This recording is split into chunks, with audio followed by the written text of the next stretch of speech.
Good evening. How's it going, man? Good evening. How are Not you? too. I'm all right, yeah. And you? Yeah, I'm not bad. Yeah, just dodging away, as they say. Yeah. You're studying. I am, yeah. I've been bloody piled high with, buried with coursework assignments to do. So, unfortunately, they're group work. It's group work, so it's sort of double the work. But the rest of the group aren't really as forthright with getting the stuff done as I am. So yeah, it's pretty much been left to me. Yeah. How about yourself, man? Finished with Yeah, not. that project now, yeah. Yeah, finished with that project. So my contract came to an end. So, yeah, it's like you're running like a hamster on the wheel, and then suddenly you hit the side of a cliff, and it's all over, and you're out. So it's a kind of strange way to work in one sense, because it really is pay as you go, and as soon as they're finished, they're like, thanks, bye, out you go. So. No, I know the But feeling. a lot of the guys that I work with, apparently, yeah, sure, you know the crack. You're working in construction. There's a lot of the guys on that circuit. That's how they work. Like, some of them work 6-8 months a year, 10 months a year, or whatever. Then they take time off. Then the one guy that was with us, the engineer, he told me that he basically tells the company when he wants to work. So after a project, he'll take time off. Like, it could be like 3 months, 2 or 3 months, and he'll just literally take time away from work, and then he calls the company, says, right, I'm ready, and then they hit him with offers. Right, we've got this, that, and the other, and he basically, he kind of picks one. Well, that's at his scale, and he's probably on the higher end of the food chain, compared to what I've been doing. I've done it myself as well. That's how I got a lot of books in that written. So you might work a big contract for 6 months or something, then you can take a couple months off here and there. Yeah. Of course, you can only that's a single man's game. You can't do that if you've got a family, Yeah. So. Well, there's a few of them there do it, and they still have family at home, and they've kind of morphed into this lifestyle. It's a weird, like, when you're on a project like that at that level, it just engulfs your whole life, like, because the hours are just so long. You're working, you could be working 6 days a week, and it's it's weird. Like, you just get absorbed into this other world, and it sort of becomes your life for that period of time. And that was the experience I've had with it. So it was just a very strange kind of an experience, because, like, we were literally working on an island, like literally an island, and it was literally like our own world, really, for the year, So I got to kind of adjust back to reality and go and find something else, essentially, when the time's right, But it was fun. My brother and my father, they went down to that Hinkley Point project, but they only lasted 3 days, funnily enough, and obviously big money. I think they were talking about something like £1,600 for the week. Now, of course, your digs are taken off that, so it's like £1,400 or something a week net. Anyway, they only lasted 3 days. They were down there, and they said you go into these sort of dormitories, and it's literally just like it's almost like you're in prison. It's just this really banal, pure white. Like, the floors are white, the walls are white, everything's white. It's all like this very clinical and impersonal style. And they says that didn't bother them, but then when they went to get something to eat, over those 3 days, it was the same food that they were being served. It was basically, it was dry chicken with a chicken breast with mashed potato and like overly boiled, very, well, not even overly boiled, like just very rigid. So I guess it would be underboiled broccoli. And they were talking to some of the English guys there, and he says you were talking to them, and the guys were just like husks, Like there was no conversation at all. And but they were, what were they doing? They were, so essentially the company would pay your travel fare for one trip per month back up to your hometown or your home residence, and the rest had to come out your own pocket. So effectively, those guys, I can imagine that were there. They were just there for months and months and months on end, Perhaps some of them don't even have families, so they're just there constantly. And he says they just came up. Of course, it's when you're self-employed, you have there's a certain crack you have on site, And if that's not there, it's I think they were, a bit like fish out of water. So yeah, they came up. Well, they just to put it in perspective, like I don't want to mention the company or anything, but like the project we were on, like the people around me, and to be honest, myself, I'm not trying to sound like I'm boasting, because I've never had, like I've worked in standard jobs all my life, with standard pay, and standard salaries, and like, for example, I guess the last job I had where I was salaried before I was paid, like, I don't know, under 50 grand a year. It was like, I don't know what it was, 46, 47 grand a year. So that was my salary. So it was kind of lowish. For some people that would be really good, but like in the construction thing, that's peanuts, if you know what I mean. But I didn't really know any better. I was kind of working away at that type, and I said, I'm doing okay. I'm paying the rent of a few quid. I can take a holiday, blah, blah, blah. So I never knew any better. So when I went into this thing, suddenly that all changed. Like, they were paying me, basically, they're paying me 700 euros per day. So if you put that into perspective, if you work a 6-day week, or it's 4,000. 7 6 is 42. 4,200. Am I right? 7 6 is 42. So you're talking. Is that right? Yes. Yeah. So you're talking per week 4,200 euro times 4, say 16 and a half grand a month. So they were paying absolutely obscene money. And I couldn't believe it. Like, I couldn't get my head around it. Like, the first month's pay, when I checked my bank account, there was about 18 grand in the bank from 1 month, and there was about 2 or 3 days carried over from the previous month so they owed me, a couple extra days on the month or whatever it was. But I couldn't believe it. And my boss, actually, my next up the line, who I worked beside all the time, there was no real hierarchical thing there, but he was on about 1,200 a day. So he was on an extra 500 quid to what I was on. A day. Not a week. A day. So you make it up. He's making, like, again, not to boast, and I underline this, man, because I've worked all types of jobs since I was 15 years of age. Petrol stations, bars, you name it, cleaning. Then I worked a bit in the community sector. Then I went into construction, and it's just like there's a whole different tier. And within construction, you have construction, and then you have power.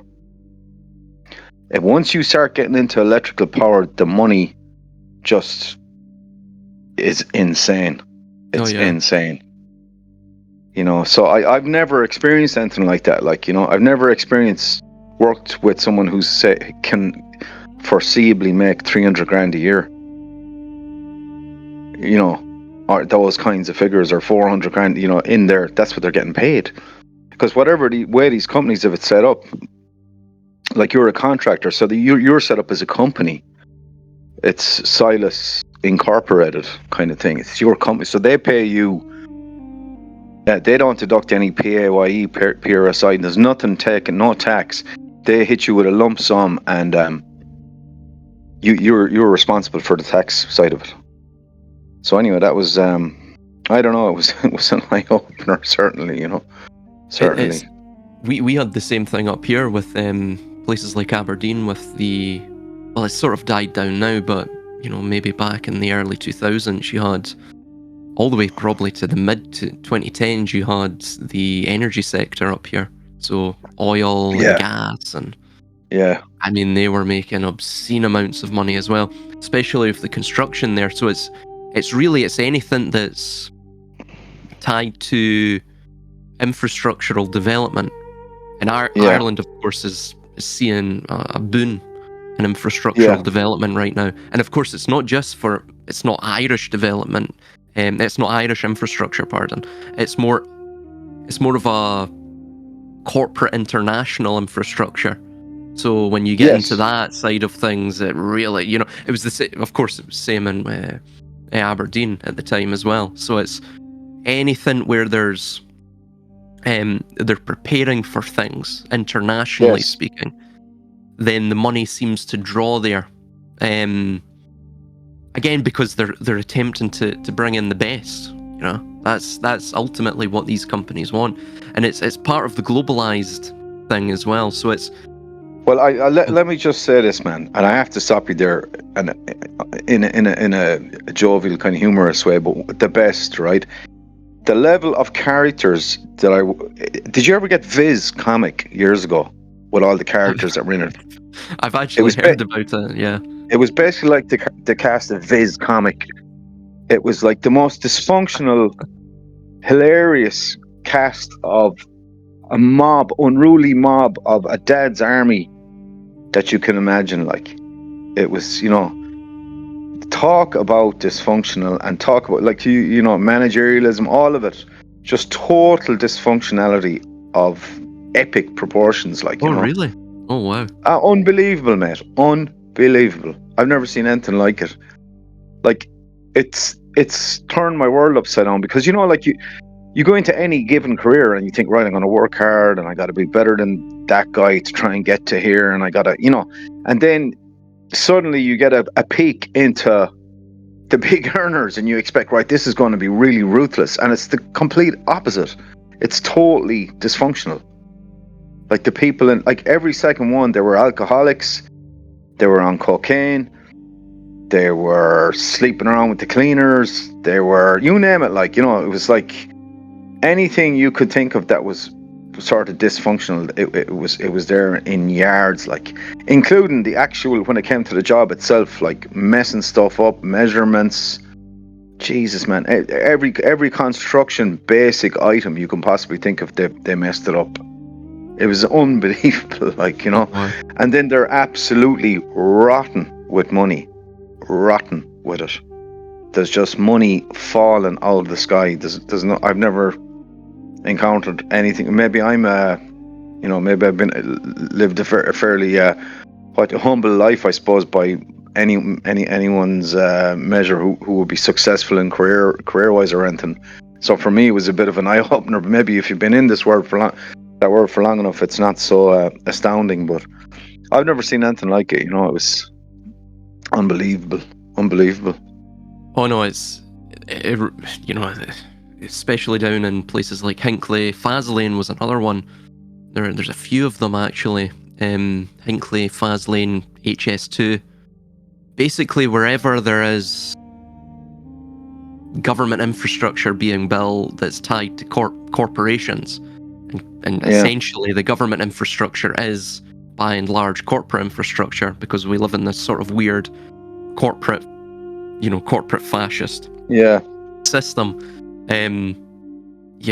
The money is absolutely obscene. Again, not to sound like I'm obviously I'm out of it now, so it's as good as it is for as long as you have it, if you know what I mean. And then once they don't need you, they eject you, kind of thing, like, So it's not to say it's eye-opening as well, Very much so, man. It was probably informationally well. It was a source of informational wealth for yourself as well, So it's sorry, like, to give you one, that one, on the last day we have there's an office that controls most of the let's just say the administration,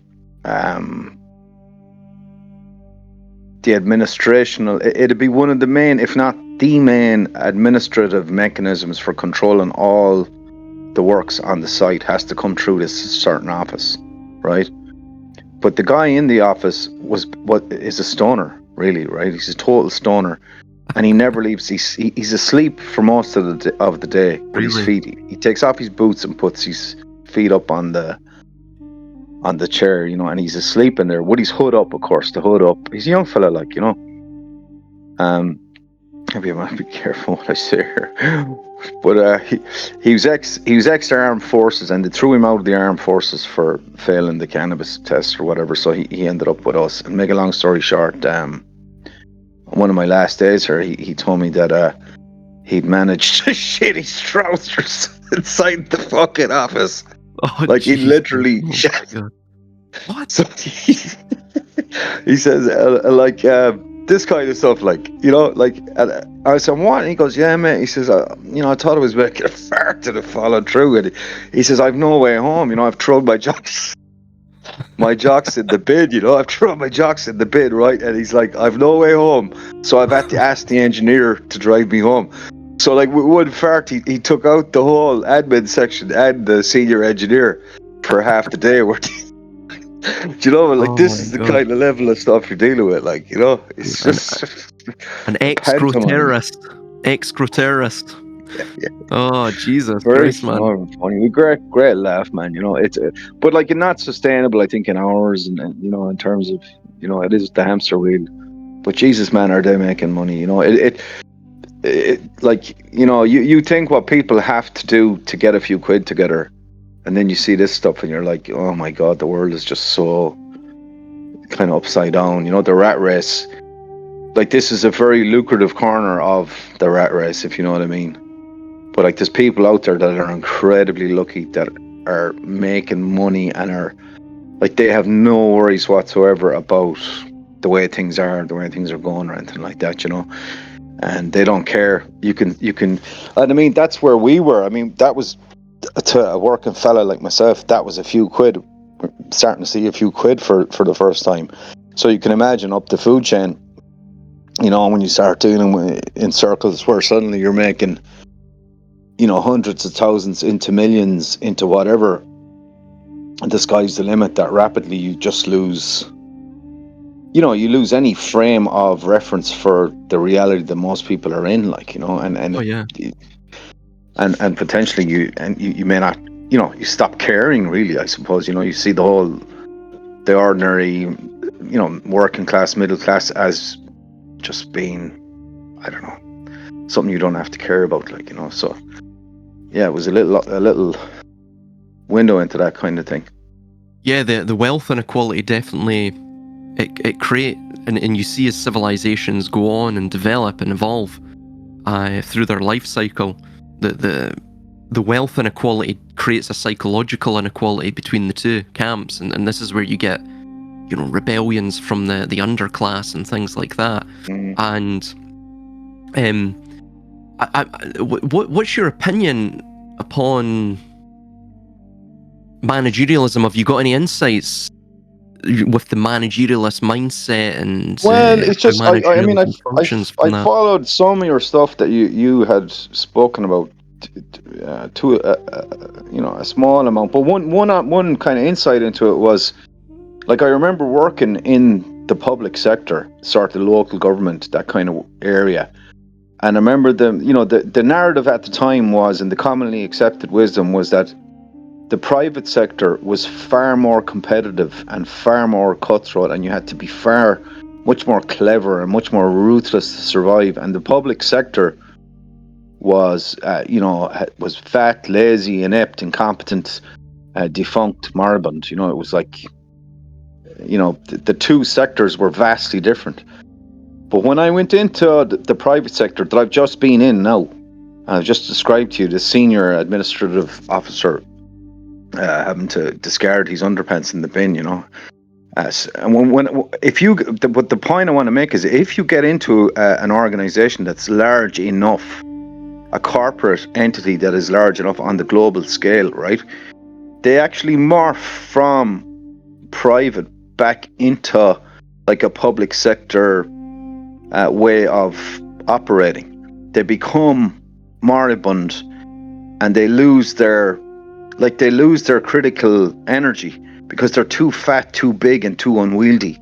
So the market ends up that these organizations that are shaped by the market, these massive organizations or massive corporations, eventually fall back into what was like almost state architecture or state sort of organizational paradigms, because they have that unwieldiness about them.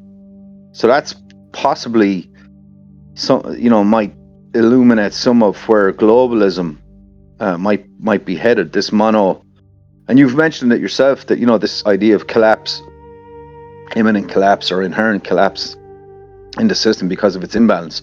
So some of this we might see it from this point of view, that these massive corporate structures, global corporate structures, because essentially they have no competition, is one part of it. They have no one to compete against. Number two, they're so big and unwieldy that they're essentially unmanageable. They are essentially or literally unmanageable because they're just too big. You're talking about a corporation that has millions of people working for it, and might have a turnover. Like, for example, we into that particular job, I came through a recruitment agency, and the recruitment agency itself on its own, forget about the company I was working with, who were a multinational, global multinational. The recruitment company who sourced the personnel had a turnover of $3 billion last year. Just the recruiters. And they're just one recruiter in it. Like every second guy I worked with and girl in there, they were coming through different recruitment agencies. So just the one I came through made a cool £3 billion last year. So that'll tell you the scale of the thing. So at that hyper scale, you ironically kind of find yourself back where, maybe where, a collapse scenario because of its size, its unmanageability. And then into your kind of analysis on things, this kind of a hubris and this kind of old boys club, like what you had was the simony, isn't it? The old indulgences of the Catholic Church, where where family members were promoting each other, and it all becomes a bit internecine. Nepotism, rather, beg your pardon, nepotism. And so you see this kind of rot starts to creep into the organization, and then you even at that scale, because even though you have this hyper scale organization, it still seems to, like it still has a coherent self-identity and perhaps a coherent culture overall. Even though it might be highly dysfunctional, it still sorts of develops an identity. You can go, that company is like that, even though you're talking about a massive company, a massive organization. It still has a certain identity. Like you might say that if you went to a few seminars with, say, for example, companies that were working for the military industrial complex in America. So let's say you had an Israeli drone tech algorithmic company. You had someone from the US who had AI software into movements on the battlefield to identify enemy troops and so on and so forth. And you had another company who were making armor, different types of new armor, bulletproof stuff, and flak jackets, shrapnel, anti-shrapnel, clothing, PPE or whatever. So you were in these circles, and you were starting to talk to all these kinds of people who are involved in this stuff, developing and whatever, and science and the military and the public spending. And after a while, right, you start to see these people have their own kind of lingo. They have their own way of speaking. They live in certain neighborhoods. They tend to dress a certain way. They have, and after a while, you pick up the flavor of the thing. So it's like no matter how big these organizations are, they start to develop their own singular identity. And So it's just kind of curious, for example, that you don't get that much disparity within these sizable kind of organizations, that they still seem to morph into a kind of a unified way of being. So it's like they lack the capacity to have anything outside the bell curve, which would stop them potentially from collapsing, or they don't have a self-critical mechanism or sort of an ombudsman mechanism which helps them to self-right, to keep themselves upright. So anyway, that's just I don't know if that's answer your question. But managerialism,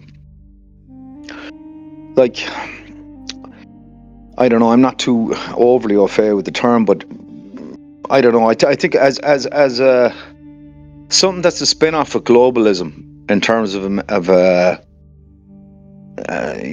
management culture. I think it was your point that this management culture has kind of divorced itself from any operational reality as such. It was kind of floating overhead, and was kind of had developed a kind of an identity and a purpose that was not necessarily even connected anymore to what was actually going on. It'd become like a kind of an almost ritualistic layer of fat up over the top, like that was like a self-preserving, self-sustaining layer that had stopped to become like a mechanistic piece of the whole, but was just like had become its own like vapor or cloud floating overhead.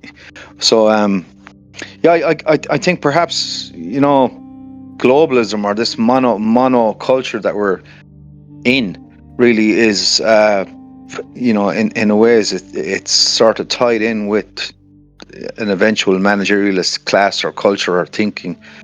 It has to be, because there's a stratification there, a disconnect as well between us and them. So because it's so imbalanced, I think, because this whole the culture that we're in is so imbalanced, I think that's I don't know if that answers your question. Oh no, absolutely. It's spot on answers my question. It was the same thing I was thinking of when you were mentioning that, and my father and my brother noticed that in Hinkley Point. Hinkley Point has it's basically its own county at this point. It's got its own police force, its own. Is it nuclear? Is it a nuclear site? It's a nuclear. I've heard of it. Nuclear site. It's the new style of nuclear power plants that they're building down there. And it's, what's that, Somerset or something?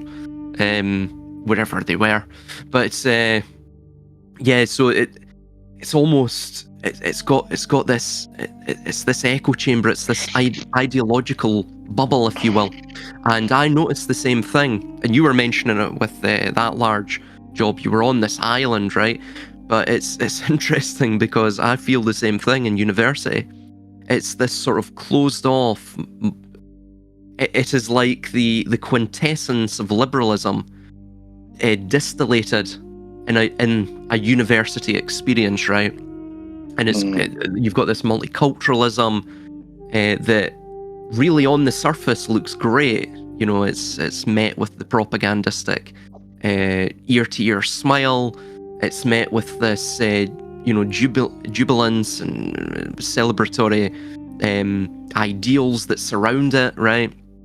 And everyone, on the surface, everyone is part of this grand liberal experiment or neoliberal experiment. But really, when you look under the surface, what I've noticed, so for example, we've got group coursework. In several of the groups that I'm in, per each class, there's at least half the group that do not speak English. And so... and even this group coursework thing, it really is pertaining to communism. It's a communitarian thing, where the majority of your grade in that specific class is tied to the labour, the productivity, the effectiveness of the other. And unfortunately, really, it just disproves communism, because you will always get one individual that does more than the rest, who wants it more than the rest, and eventually, as the grades come in, they tend to be, well, you get graded in common, right? So it's not really weighted to your productivity, though they say it is, it isn't really. So again, you get this same echo chamber that's formed there, and it's almost a closed off area, the campus that I'm in, and you've got these large trees and hedges that surround it. It's almost like this cult compound. It's very impersonal as well. I that's what I noticed, and no one really knows your name. You're just a number, and as well, I go to, so there's several cafes, right? And I go to the same cafe every day, and it's the same woman I speak to every day, right? And she asks me every day for my student ID. She says, "Are you a student?" It's almost like you get this type of apathy. And you see the same thing, again, that's a microcosm of the grander macrocosm, where you get this sort of apathy seeping into society. Spengler actually, everything you were mentioning there, Spengler sort of stated as well in his Decline of the West. He was stating about the world city. And really what I'm experiencing with university is the same thing. You're living in this world city, this megalopolis, right? Where it's complete, it literally is complete fantasy. It's pure fantasy. Even the idea that the university is this prestigious place full of, budding intellectual minds. I'm sorry, I've seen no evidence of that. Most people in the lectures are on Snapchat. They're on their phones. There was one guy in the lecture on Monday. He actually fell asleep an hour in. Just fell asleep right. He was in the front row. Just put his head, on the desk, folded his arms and went to sleep. So, but just to another pointer, like take your current U.S. president-elect. Like, I think that they've moved, and this may tie in with the managerialism kind of concept or idea. Like, I think they've pushed him out there as a CEO rather than a political representative. I think the current U.S. president-elect, I'm loath to mention his name, so I won't. We all know who I'm talking about, right? So I'm going to try and avoid mentioning his name.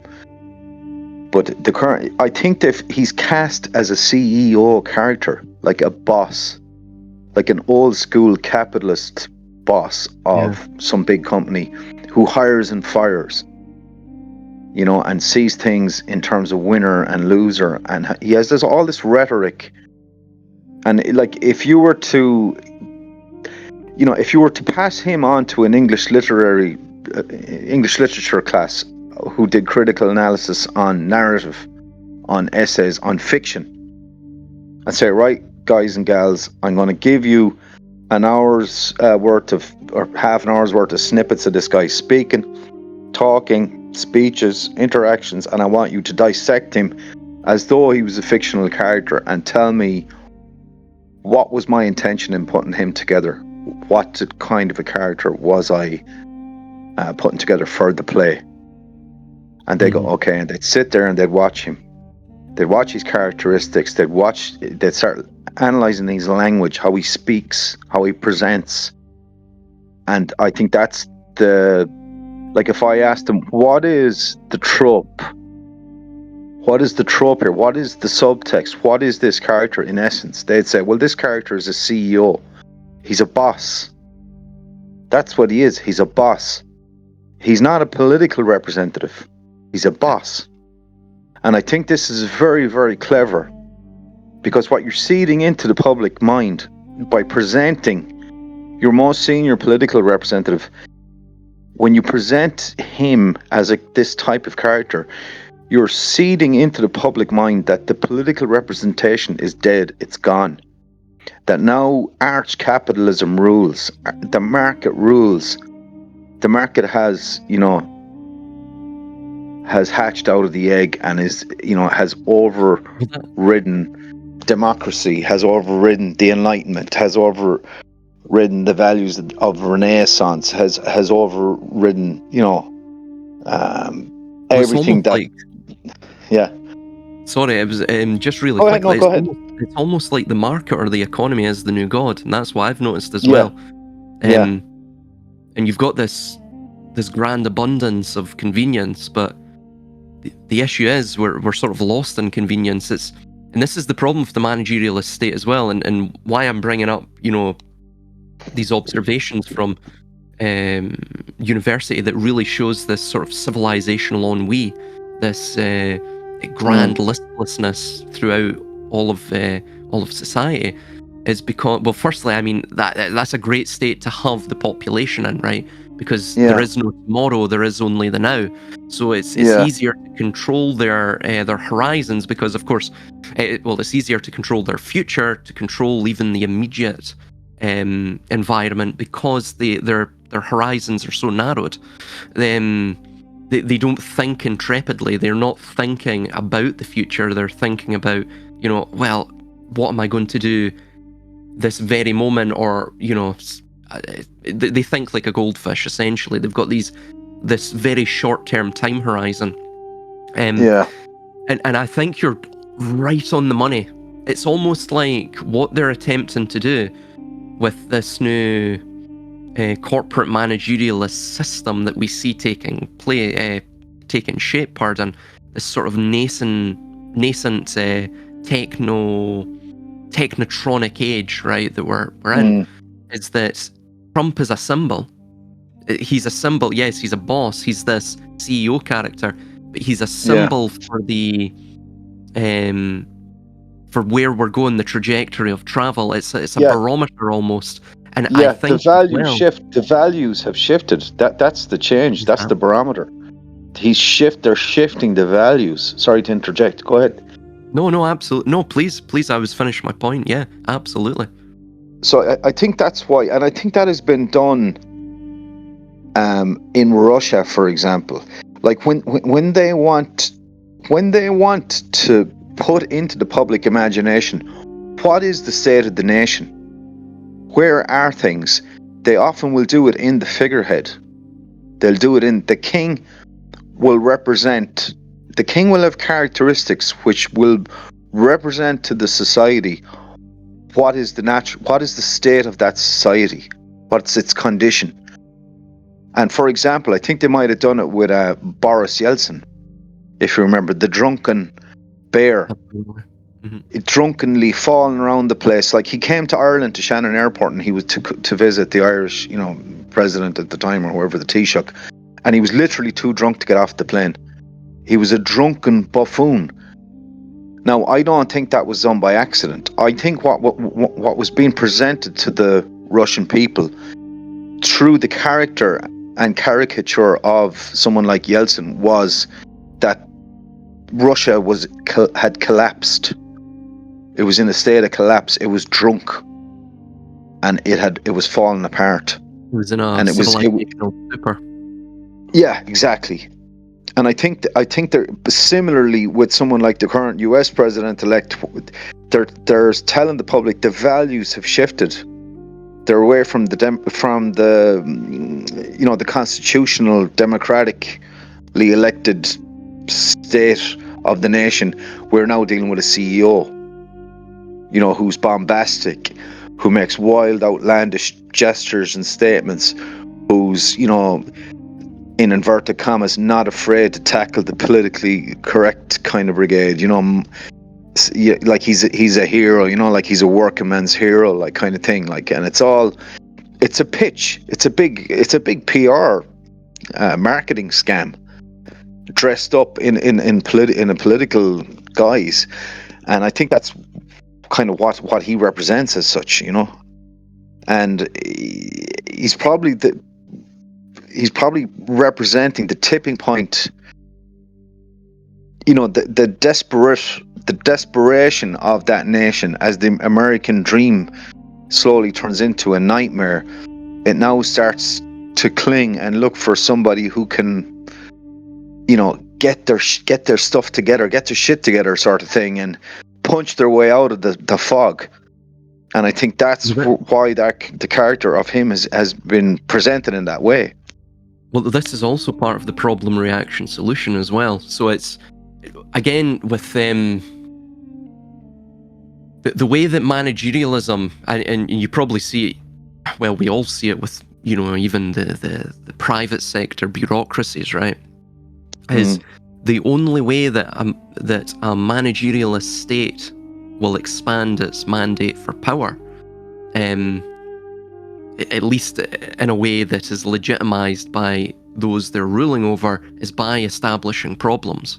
So the problems have to be established. So effectively, this is why managerialism actually thrives with in conjunction with anarcho-tyranny. So you will always have anarcho-tyrannical policies put in place by a managerialist system, or even just a late-stage civilizational system, because what it's seeking to do is to actually establish problems. They want death, destruction, they want these issues because they can produce externalized symbols, personified symbols, such as, for example, as you're alluding to, Trump, to lead the nation out of the nightmare. And of course, leading them out of the nightmare, they're led like lambs to the slaughter, to the prefigured solution, prefigured by, of course, the managerialist state many years prior to even the vapor, the canopy of permacrisis, right? That they actually instigated secretly as a way to wage war upon the people. But yeah, I mean, everything in society is set up. It is a stage performance. It's there was a comment made by one of the senior guys who came in on this project I was working on. This is a guy with 30 years experience working for, like I said, one of the bigger global corporations. But I was listening to him wheeling on one day, and he came out with this thing. He was trying to thin out the bodies on the site, basically start firing people, right, that he didn't need anymore. So he used this term, these people. We need to start watching these people, and we need to find out what these people. Now, what he was referring to the workforce, my co-workers, my colleagues, and it kind of the way he used the term, sort of a little light went on in my head, and it was like this system. Even this term, human resources, like we're usable by decree as they give us the blessing and they anoint us, or that we're useful. We're useful for like a certain short period of time for whatever endeavor they have in mind. You're still on with you there, man? Yes. Yeah, I can hear you, man. So that, like, the point, and I've seen it myself up close and personal, with this recent kind of project and whatever. You see, all of us are trying to survive really in the rat race, as it were. All of us are trying to pay off a mortgage and pay back a car loan and put, go to the shop and get groceries and food and keep the house heated and whatever we've got to do for our kids and whatnot, and the whole lot. But the point being is, we must find a way through the system. So all of us, sort of, to a greater or a lesser extent, are, at the same time we can be present conversation included, are being highly critical of the system. We are at the same time dependent on it. We're absolutely dependent on it. For work, normally, in the normative sense, for most average people, myself included, we need work in the system. So that is why, if you pardon the expression, they have us by the ghoulies. And when you use the term managerialism, the manager, as appointed and anointed by that system, he or she is a high priest or high priestess of that system. And the manager in one's workplace is the manifested representation of that system. They have given him or her the stripes and have put them in a position of power over the likes of myself and many others. And we must show up at that office or workplace tomorrow morning, shaved, suited and booted. Yes sir, no sir, 3 bags full sir, and all the rest of it. And we have to appease them. So I think the term managerialism, for me anyway, it translates into manager, and manager translates into workplace, and workplace translates into me into it's like you mentioned earlier on about like the university and the institutional, the effect it has on people as they walk in there, and the kind of uniformity and the kind of depersonalization, those things that you mentioned. Well, the same is true, absolutely, I think, of the workplace. And I think one of the major wars that has been going on within our society has been within the workplace. Also, obviously, within the family, within the education system, but within the workplace, we are constantly, on a day-to-day basis, sanded and hewn into the shape that they want us to be in. Because I think in a lot of ways, and a lot of very surreptitious and subtle and delicate and deadly ways, we have to fit in there. And our fellow men, the ones we are in there with, we find that we may be in competition with them just to survive in there. And it's the managerial or managerialist class, I think, perhaps has served, in a way, has morphed into some sort of a denizen or representative tier of the power structure, who are more interested probably in shaping our behaviors and our levels of compliance, perhaps, rather than more than they are of any given functionality within their sort of scope of their work. This is more important for them that they get you to fit into the box. That's why the lady in the queue at the food queue in the restaurant in the university says, "Can I see your student card?" Like, she knows your face at this stage, but she's just, she's been psychologically bethrottled by this hidden, invisible whip, which has kind of coiled itself around her mind, and that's why she feels, she must ask you. And I've seen it myself below on the job. I've seen the people who've come in and who have become camp commandant with the rules and regulations, the self-appointed. In a matter of days, they've just, like this, it's like this compliance adherence. It's like a fetish, some sort of a perverted sort of a fetish of compliance. And it's a weird sort of absurd like manifestation of some sort of anxiety, of survival anxiety, that one has to align themselves deeply with the structure. So to have these to ask you, let's see your student card, or somebody didn't have their gloves on, or the wrong boots on at work or something, or they've signed in a minute late, or their lunch break was supposed to be at 2 but they've gone at 1:45, or it's like you line up and be shot tomorrow morning at dawn. And all of this, I think, is coming, it probably was always there to a point, but I think they've turned it, they've really twisted the screws on it, I think. Oh no, absolutely. And it's interesting you describe in my mind what you're describing as a cult. It's a religious movement of sorts, right?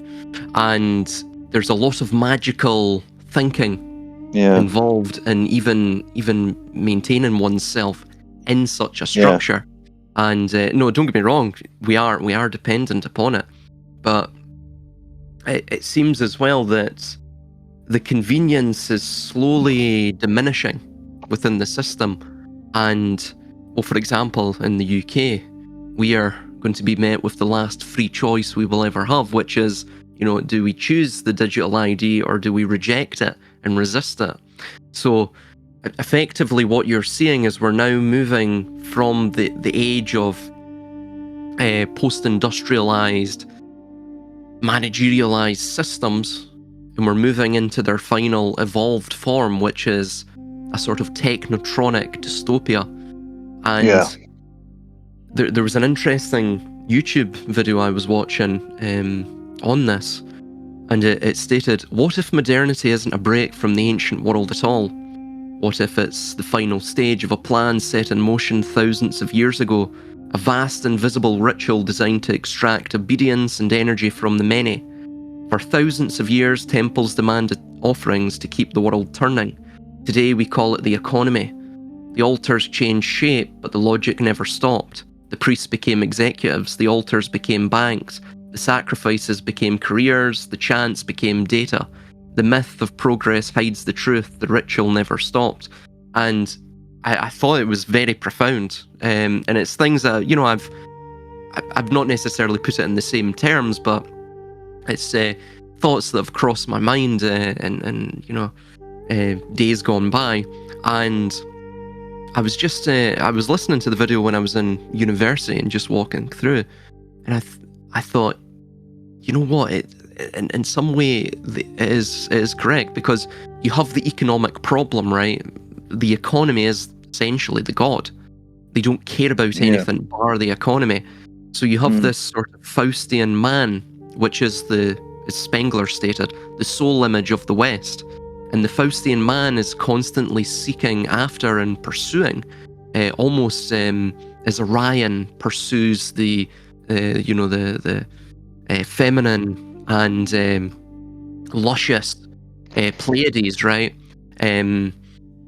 So, the managerialist, the Faustian man of Western civilization is pursuing infinite growth, the infinite expanse of everything. Pursuing the complete and utter, I guess, enshackling of nature, enslaving of it to his own will, to power.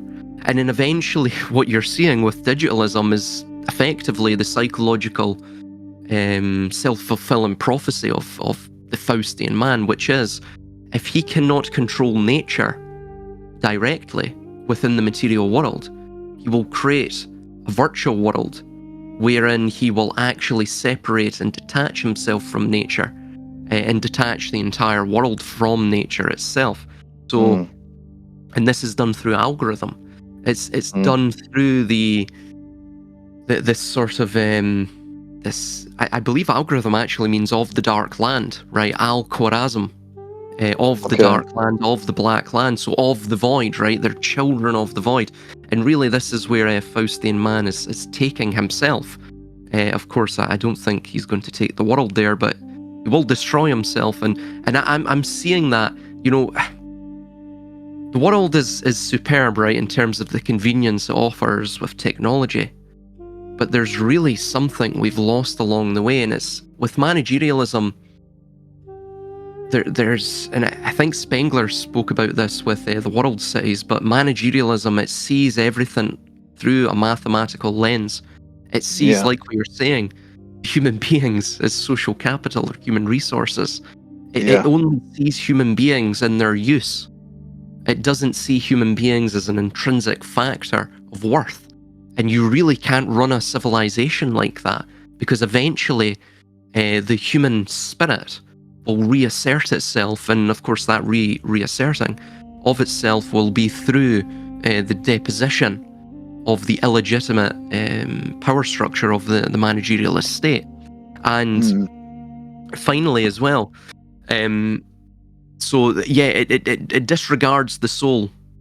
It really elevates and enthrones mathematics and what it can measure. And you see this with the material science as well. And it started with the Enlightenment, and gradually it has literally assimilated all of the thinking of Western man, where if you cannot measure it, it doesn't exist. So you start to get very strange and you could say completely inaccurate perceptions of the world, right? Because psychology itself is something that is seen as a commensurate thing, right? It's a commensurate science. It's something that can be measured. We categorize different states of mind to the point now where it really is going into pseudoscience. I mean, ADHD. What is ADHD, right? How does an ADHD's brain function or any differently than a normal human juvenile or human infant, right? Or human adult. So, of course, ADHD is mostly diagnosed in children. So they're diagnosing normative behavior as a disorder, right? Because it's not part of the managerialist measured norm, right? So if it's out with the bell curve of what the managerialist thinks is necessary for society, then it's classified as a disorder. So you start to get into these very inaccurate perceptions of, for example, human psychology. And the problem with that is, if you don't actually view psychology, hence the psyche, the soul, if you don't view it in ways that are not necessarily abstract, but they're far more human, they're more in touch with, one could say, the tactileness of the soul, right? The soul reaching out and trying to empathize or to understand another soul, or to understand the psyche of another individual, or even the zeitgeist itself. You start to get these weird and wonderful and out of touch, really managerialist pawns, right? And the powers behind them. So ultimately, they start to become completely unrealistic in how they view the world. And because of hubris, they've got no self-correction mechanism within the system. So they're just lost in this drift into complete and utter self-destruction. That's what I see. There was something else just to mention really quickly. Spengler stated in his second volume of Decline of the West, quote, "This mathematical intellectual way of laying out cities reveals the nature of their inhabitants. They are a matter of fact, clever people who disregard the traditions and peasant wisdom of the provinces. They are ruled by the brain rather than the soul," unquote. And really that is at the crux of the issue of the modern world. We're so completely disengaged with what it means to actually be human. We're so engrossed, you could say even devoured, by this fear of economic scarcity, right? Which itself is complete. It's a complete and utter delusion, right? There is no scarcity within our civilizations. We actually waste food, we throw out food, again, because we're generating scarcity. This is the grand deception of the economy. And again, they need to have this scarcity because their entire model of power is based upon it. They can only exert control if they make you believe that food is scarce, that money is scarce. Money's not scarce. What is scarce is what we exchange money for, which is typically our time, right? So what they've done is a sort of bait and switch with the entire monetary system, even with the economy. So, and they've designed it along these religious lines, right? The constant agony of self-preservation, the misery of sleepless nights, thinking, where's my next meal going to come from, right? And really, this gets to the issue. Civilization itself was designed, was probably sold to ancient man as a way to escape the constant need for survival and the constant fight for survival, the struggle for survival within the hunter-gatherer lifestyle. And this lie was sold to man, and eventually, as the slippery slope goes, eventually civilization showed its true colours through the scarcity model, right? It simply repackaged this sort of struggle for survival within the hunter-gatherer lifestyle, and repackaged it in the sort of fine vestments, the grand and gilded embroidery of civilization, right? But ultimately, what it was this. It's the same thing, right? We actually haven't progressed. We haven't progressed from the hunter-gatherer struggle for survival. We're still in that scarcity model, and I mean, I think that is the grand deception that's behind all of civilization. And yeah, it's absolutely profound when you think about it, because ultimately, what distinction do we have between civilization and what it offers the average modern citizen, and what, of course, the hunter-gatherer lifestyle offered our ancestors? And eventually, and I'm starting to see it more and more and more, especially amongst the disaffected youth, and particularly the male youth in the West, is they're beginning to understand that what are we actually getting from society and civilization that we wouldn't get from the hunter-gatherer lifestyle, right? Of course, we have the convenience of our domestic selves, but ultimately what you own ends up owning you. And I think people have understood that at a very deep and fundamental level, you know?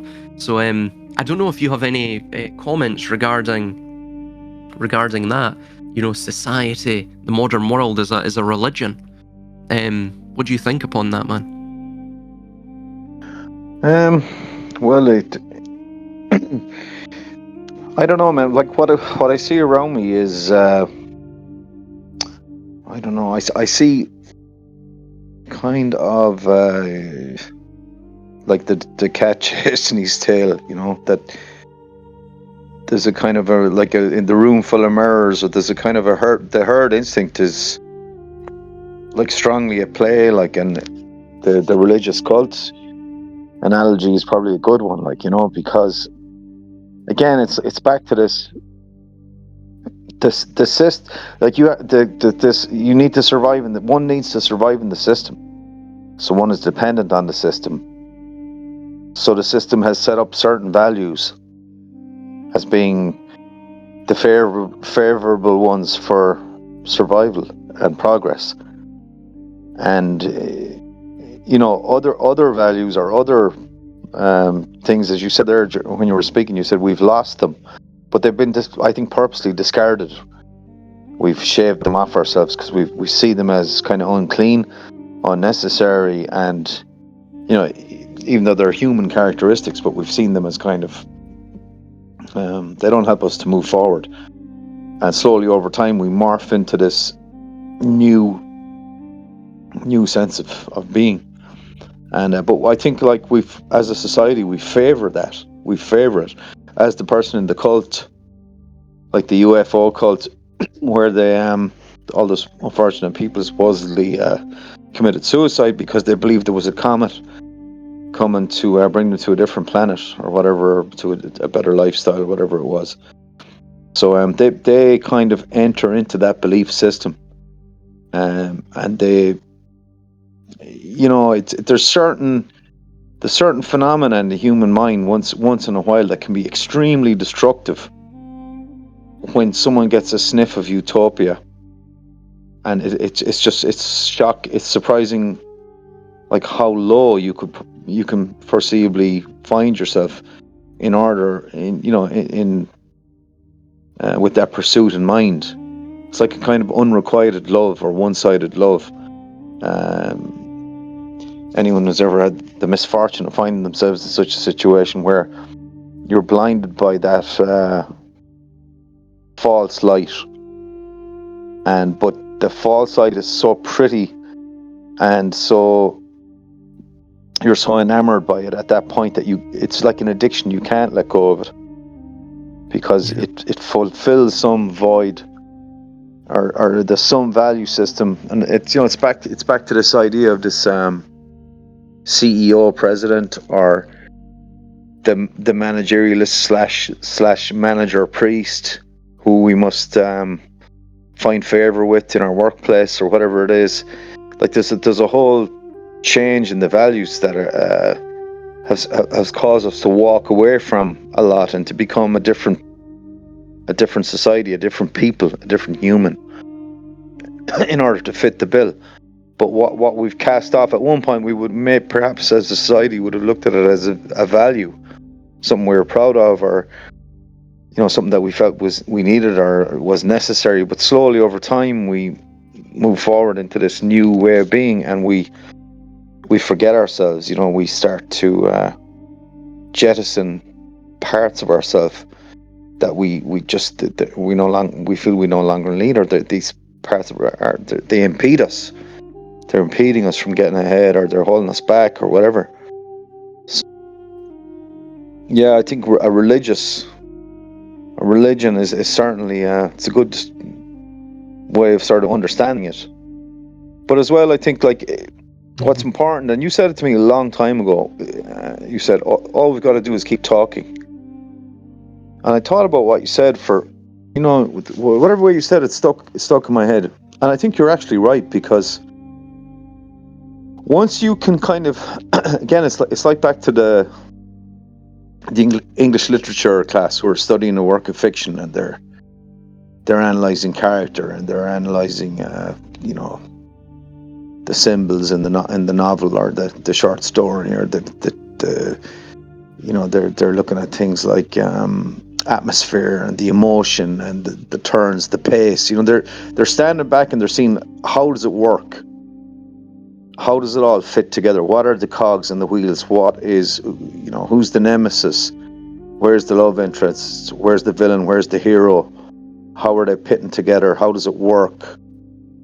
What's the dialogue like? What's the setting? How does it all add to the atmosphere, and how does it work on the reader, as it were, or the person watching the film, if it was a film we're talking about? And similarly with all of this society around us, we must take a step back and look at it for a second, and take it apart and look at each section under the microscope. And by doing that, I think we empower ourselves, because that's effectively what the enemy are doing. They're spinning and weaving. So we must take that tapestry and take it apart thread by thread, and analyse how they've put it together and why they've put it together, the way they're putting it together.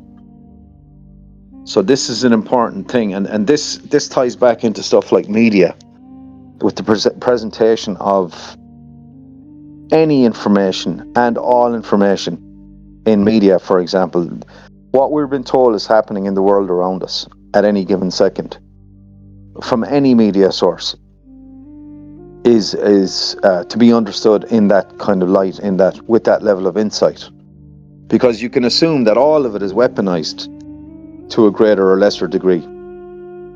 Even things that happen, that actually happen, that are actually organic things that happen, can be weaponized and twisted and used as a tool to further some end or ambition. And even such innocuous things, I think, things like that we may not think could ever be weaponized, like a product, something that you could purchase in a supermarket, could suddenly be harnessed for some end, to promote some psychological warfare or propaganda aim.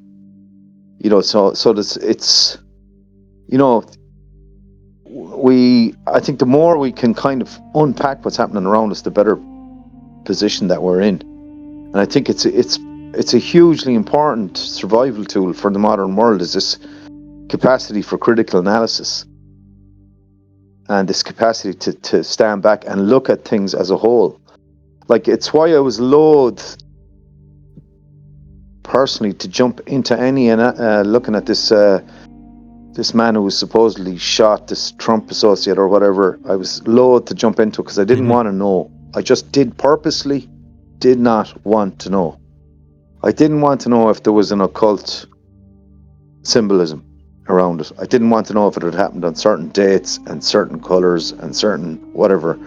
I didn't want to know if it was going to enhance, retard, fast forward some other agenda in and around the president-elect, and or any of the other political shadows, forces, energies that are swirling around America at the moment. I had no interest whatsoever because not that I hadn't interest, I kind of purposely didn't look at it.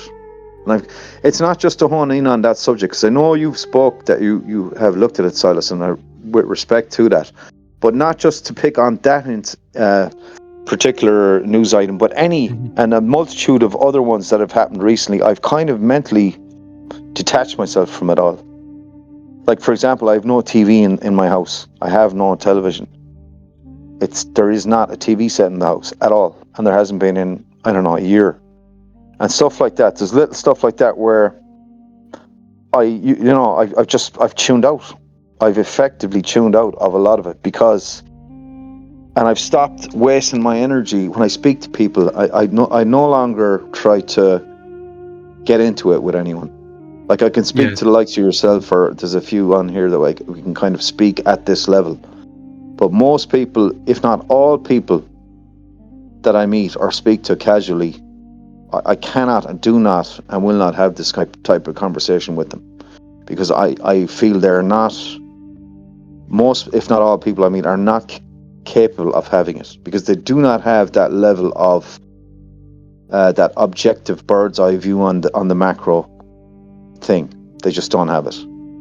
They get bits and pieces of it, and there's just no point in me wasting my energy with them.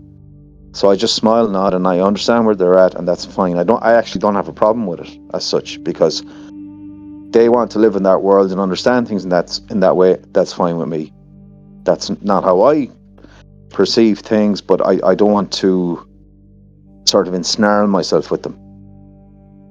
No, I think they're emotionally attached as well to the narrative, so again, they wouldn't even be receptive to it. Sorry for interjecting. No, not at all. And it's I don't know if any of that is does any of that resonate with you as such, but I mean, that's been my survival technique. Oh no, absolutely. Well, the idea of even continuing to talk is really what we're forming is an alternative narrative, right? Now, really, let's not delude ourselves.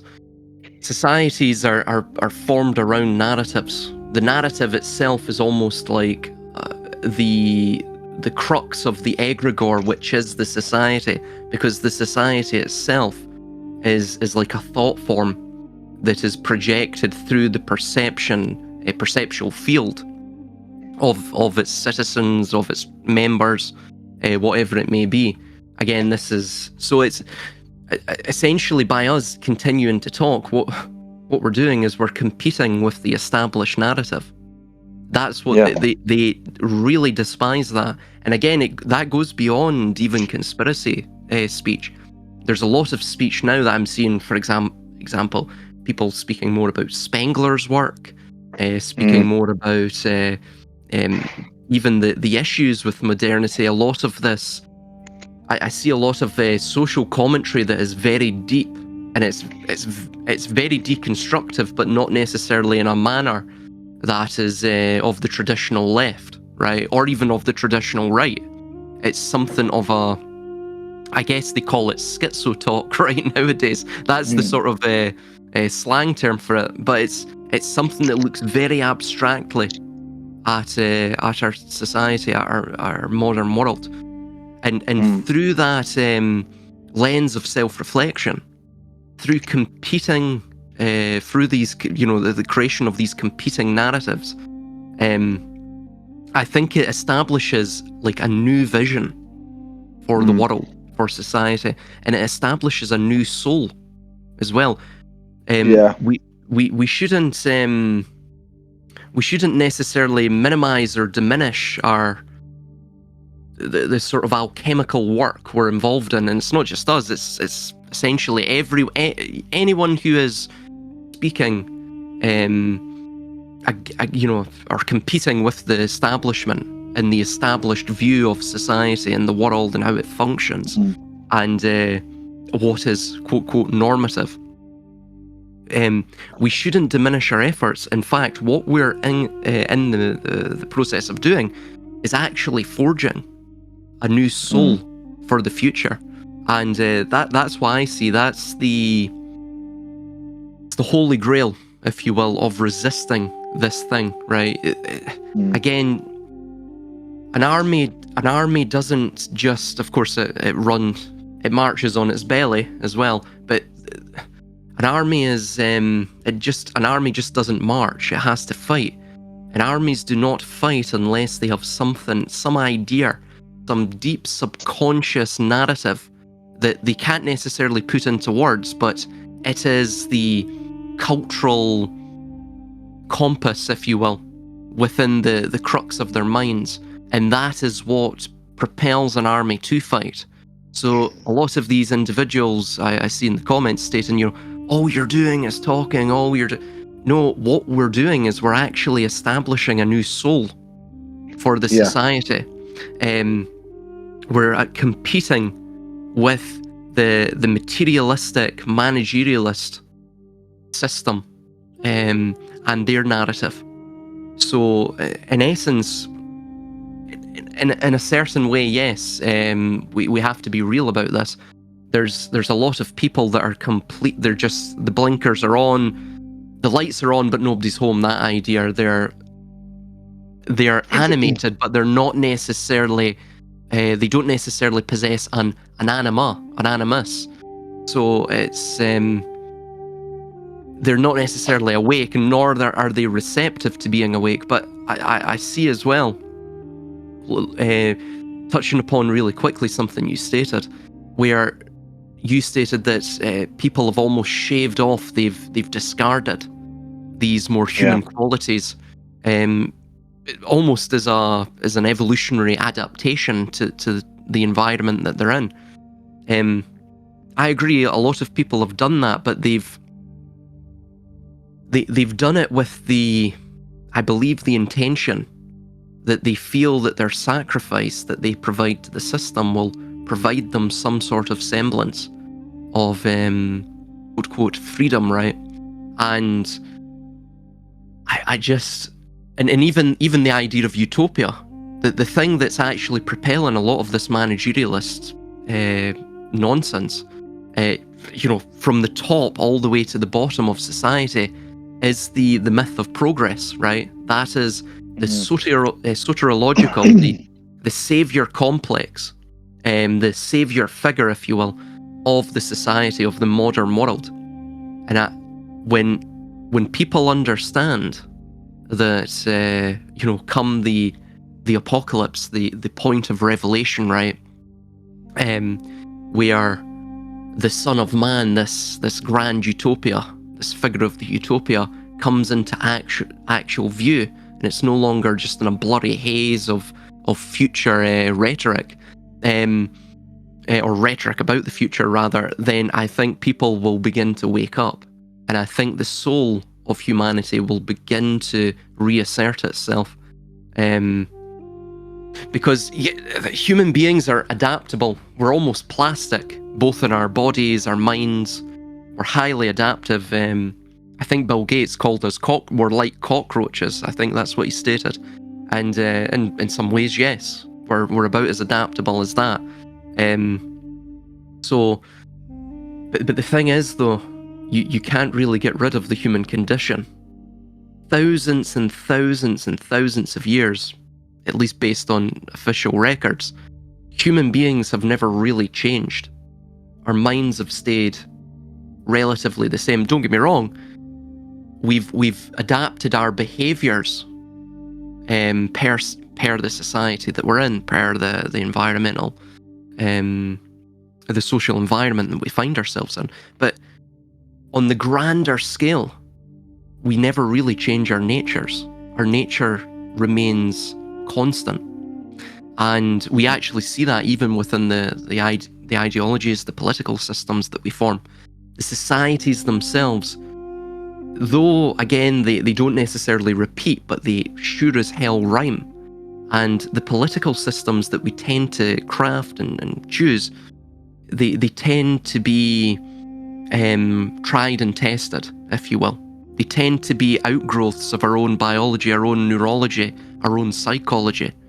So, again, there might be cultural distinctions between them, but fundamentally, in terms of how these political systems, these societal systems function, they tend to have a similar trajectory, a similar terminus. They of course, as well, they have a similar sequence of, I guess you would call them political figures or political characters or political epochs within these systems. So I think human nature never really changes.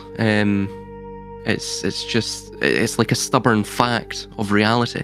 And I think the managerialist system have caught on to that. This is why they're desperately trying to put as many, I guess you would call it, checks and balances in place to control or control measures in place rather to ensure that they can manipulate and steer human nature to the best of their ability, because it is the unpredictable element. Control is the key word. Like the power structure, they strike me like the great classical pianist who he's at the top of the hall on the grand piano and he plays Rachmaninoff or Beethoven or Mozart, and but his eyes are glued to the sheet music and he rolls across the keys effortlessly with amazing technical skill, and the crowd are all dressed in their evening finery, and they're spellbound by his performance, and he turns the page and sweating his brow and his unkept hair kind of he's head banging up there, banging the keys or whatever. But the second you take that sheet music away from him, he can't play a single note. There's nothing. That's what they're like.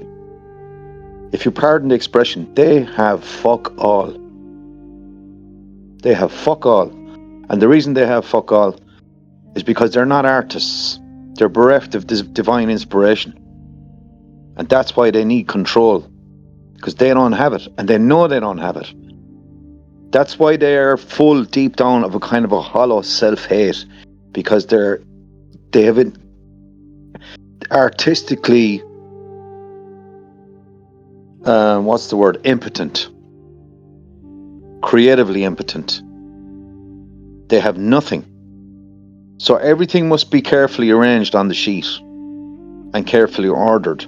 And an infinite system must be created because they're not able to, they're bereft of divine inspiration. And that's the thing that kills them the most. And one of the manifestations that springs to mind is this killer that we spoke about in Los Angeles, the Black Dahlia guy, this doctor. George Hodel. Do you remember? Hodel springs to mind. An family of a family that were kicked out of Russia that found themselves in Los Angeles and tried to manifest abject, horrific art and hold it up as some sort of a triumph, because that's all they're capable of doing is creating a corpse in a gutter somewhere. That's the best they can do. They have nothing other than that. All they have after that are chains, bars, algorithms, padlocks, and straight lines, and linear thinking, and they are bereft of anything up top, and that's why they hate us. Particularly, I think, the spirit, and not just to bang our own drum here in this little corner, but whatever spirit was in Ireland going back along. And I'm thinking before this current society existed, perhaps some druidic or bardic instinct that was here, they hated it because they knew we could run rings around them. They're just not able for our minds. They're not able for it. It cracks them up and they end up in the corner sort of crying. They're just not able for it because we've got a little bit of that going on. And they don't. The power structure does not. It's a machine, it's cogs, whistles, bells, gauges, wires, and if you hit it a good enough kick, it'll fall apart like. But that's all they have. So they're clinging with white-knuckled anxiety and kind of a sort of a feeling, a deeply held helpless feeling that's smothered with layers and layers of margarine hubris and butter hubris and butter arrogance, concealing this morsel of nothingness that is their soul. They have nothing. And that's why all of this manifestation we see around us is the way it is. This cult that they've attempted to create, are creating, but it's all from their own inadequacy. And I think as soon as people realise that, and as you say, Silas, the fella in the comment section, right, that said, all you're doing is talking, right? Open the book and it says, in the beginning, there was the Word.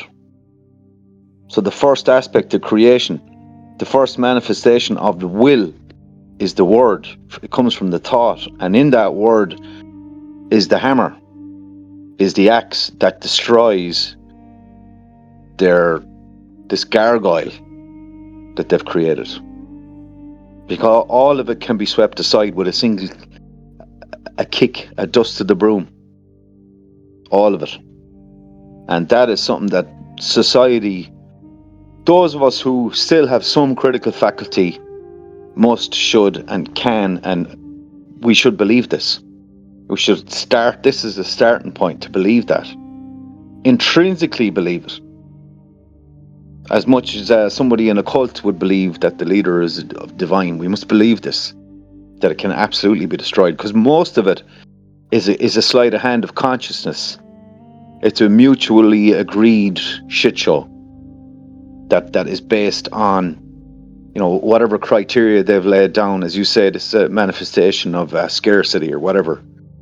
Or, that the president is a CEO, that the corporation are in the White House, not the, the democratically elected constitutional mechanism. That's, we have to stop kind of believing this stuff. And that's why I think we have to maintain this capacity to analyze this narrative. And by that, in plain English, I mean to take apart their words, to unhook their words one from the other and jumble them up and shove them back down their own mouths. And as you hinted there, Silas, you may be starting to see a little flashes of this, that people are standing back from what we're seeing, which is a totalitarian, holistic, wall-to-wall, sideboard advertising for this new system. But if you could take a step back for a second, you see it in that helicopter moment, you see it in that macro, and you see, now I get it. It's how much they've put into it is a reflection of their own inadequacy, because this is their best shot. This is them putting everything they have into this machine, to create this machine. They put every single grain. This is the great work. This is their fucking great work, like this piece of shit that they're holding up in front of us. This is their greatest creative. You can imagine, you had all the power in the world, all the money in the world, all the capacity in the world, all the military strength in the world. You had every political faction from any nation that was in the West under your armpit. You own them. You own it all, and this is the best you can come up with. This bullshit algorithm and this whole psyop shit. Like, this is the best you can come up with. This is your poetry. This is your novel. Like, this is your classical music. This is the exposition of your art. Like, your life force manifested is this cardboard, Hollywood, cowboy, Main Street cowboy, black and white cowboy film. Main Street Hollywood, held up with timber facades made by Hollywood employed carpenters, saloon, bar, sheriff's office, and a few dust, the dust weeds, wheeling down the main street, roll cameras, action. That's the best they can come up with. So this was their time to walk onto the stage of the universe, in history, to walk on, and this is what they came up with. So it's laughable. It's a circus bazaar for the gallery. They're playing to the gallery, and it's everywhere we look, and it's detestable. It's laughable. They should be ashamed of themselves. It's just, I don't know, it's pathetic. It's absolutely pathetic. Well, it's within their transgressions, I think we mentioned probably many years ago now, but in their transgressions, they actually almost reveal God, or they acknowledge God. And the civilization itself, I synthesizing what you were saying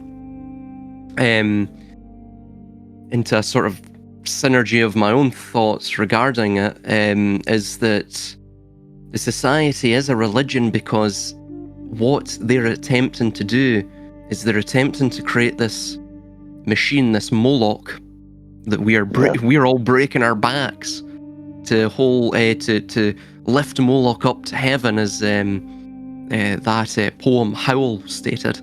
And it is actually totally correct. Effectively, what they're attempting to do is have the machine, the algorithm, for example, which has sort of replaced, in a certain sense, it's replaced the managerialists, which were the priests of this nascent civilizational state that we're in.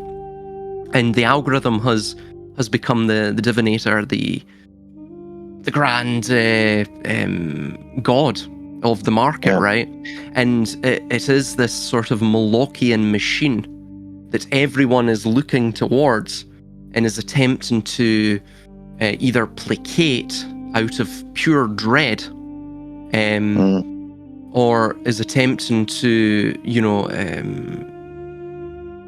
even predict its next moves, like some sort of augur themselves. And in a sense, what we're getting a return to is almost like these Bronze Age deities that were essentially liminal deities, right? There were deities that were both of creation and destruction. Pazuzu comes to mind, for example, but there's several others. Even Choronzom, for example, in Crowley's work. You had, for example, Heket, or Kek as well, was another term. It was both of fertility and renewal, but it was of destruction as well. So this order out of chaos concept, of course, this is the Masonic grand architect of the world, right? And essentially in every single branch mystery religion off of Kabbalah, they have this liminal deity, and essentially they're manifesting this, pouring all of that idea into this Moloch machine, They have brought an order out of the chaos, but the order they've brought is a deformed order. It's a hideous order. Yeah. So that must be underlined, I think. Again and again, we must remind ourselves of this over and over again. This is a hideous and deformed order.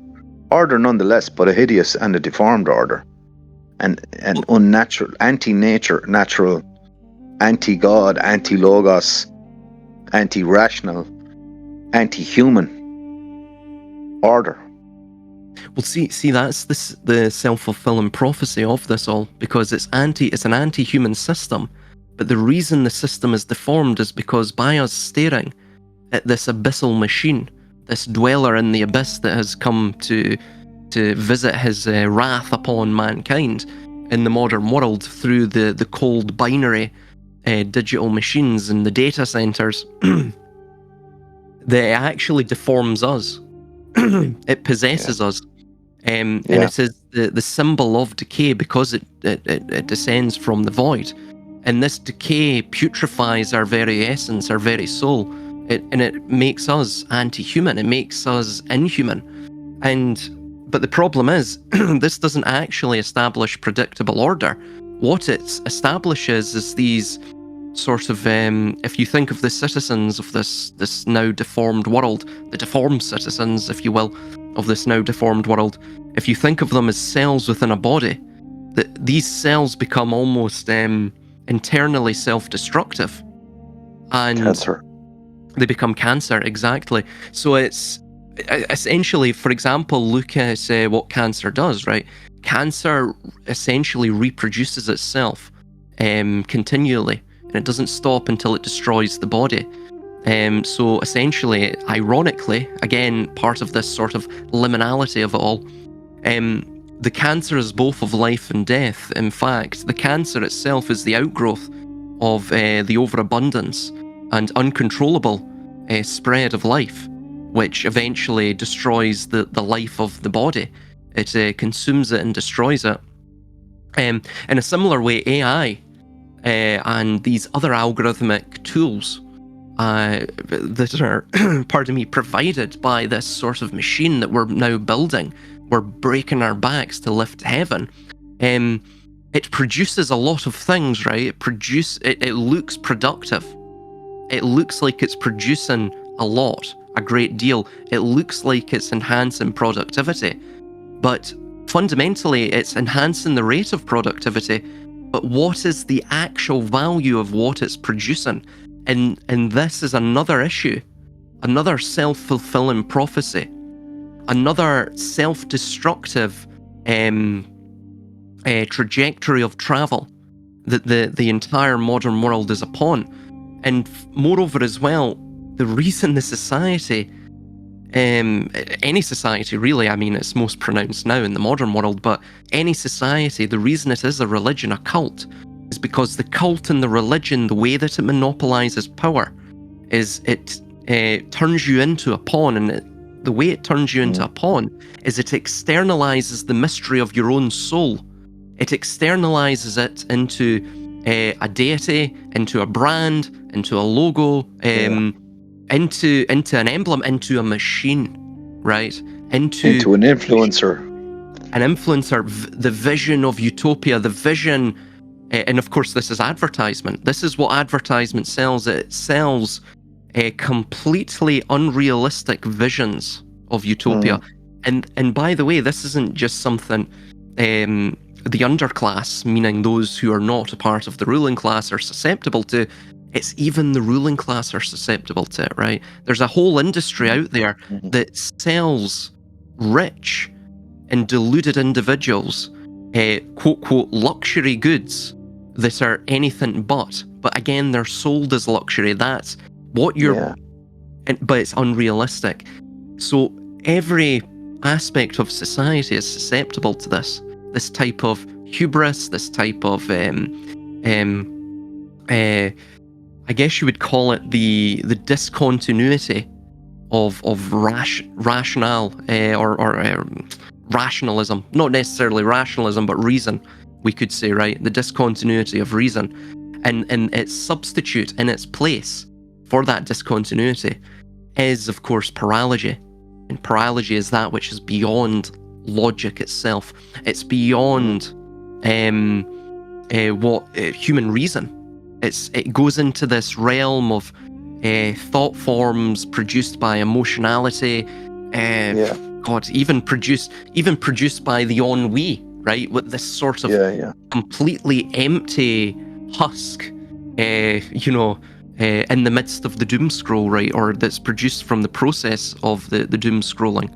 So these are all the issues you're seeing. Basically, they're deforming the citizen. They're deforming the human being.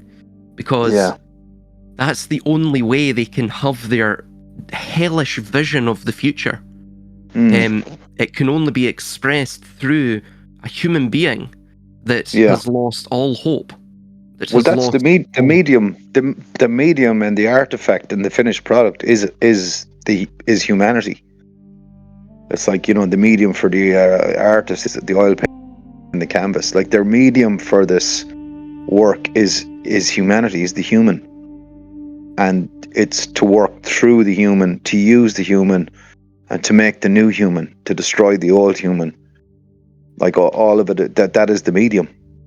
That the anti-art is kind of, is put through. But like I said, I think they're not artists in the true sense. They're not artists at all. They're not like divinely inspired. They're not capable of inspiration. It's not an inspired act. They're like Dr. Frankenstein. They've created a patchwork poor substitute for life, or that's what they're attempting to create, isn't it? Yeah. And then the algorithm is painting by numbers. That's what the algorithm is. The algorithm and the AI is painting by numbers. It's learning by numbers. It has no dash or flash of inspiration at all. It can't ever have and never will have. It will just mimic, and it's trying to crush, like even what we're doing in essence, that critical capacity. It's trying to crush that, the capacity to stand back and look at things, from a distance, from a cool, calculating distance, and see the game for what it is. They hate that, because that's something that they kind of pride themselves as being the kings of. So they hate the fact that one of their subjects also has that capacity to stand back and analyze the narrative and take apart the act and see it, the cogs and the bells and whistles for what they are. Like you would take apart a mechanic might take apart an engine. I think it's because we know how. Sorry, man. Please. No. Go ahead. Really quickly. We're reverse engineering it. Really, is what we're doing. We're reverse engineering all this.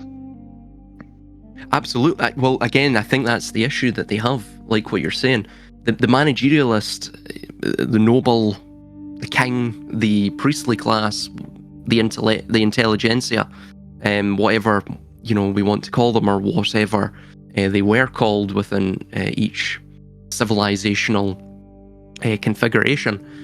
Essentially, what you're looking at is it's a class of people that only exist because they can process information at a high degree, that they can form abstractions, and not necessarily, as you're saying, artistically, but they can take things and they can take, for example, observations of nature, and then reverse engineer that so they can use it for their own ends, right? Their own twisted, evil ends.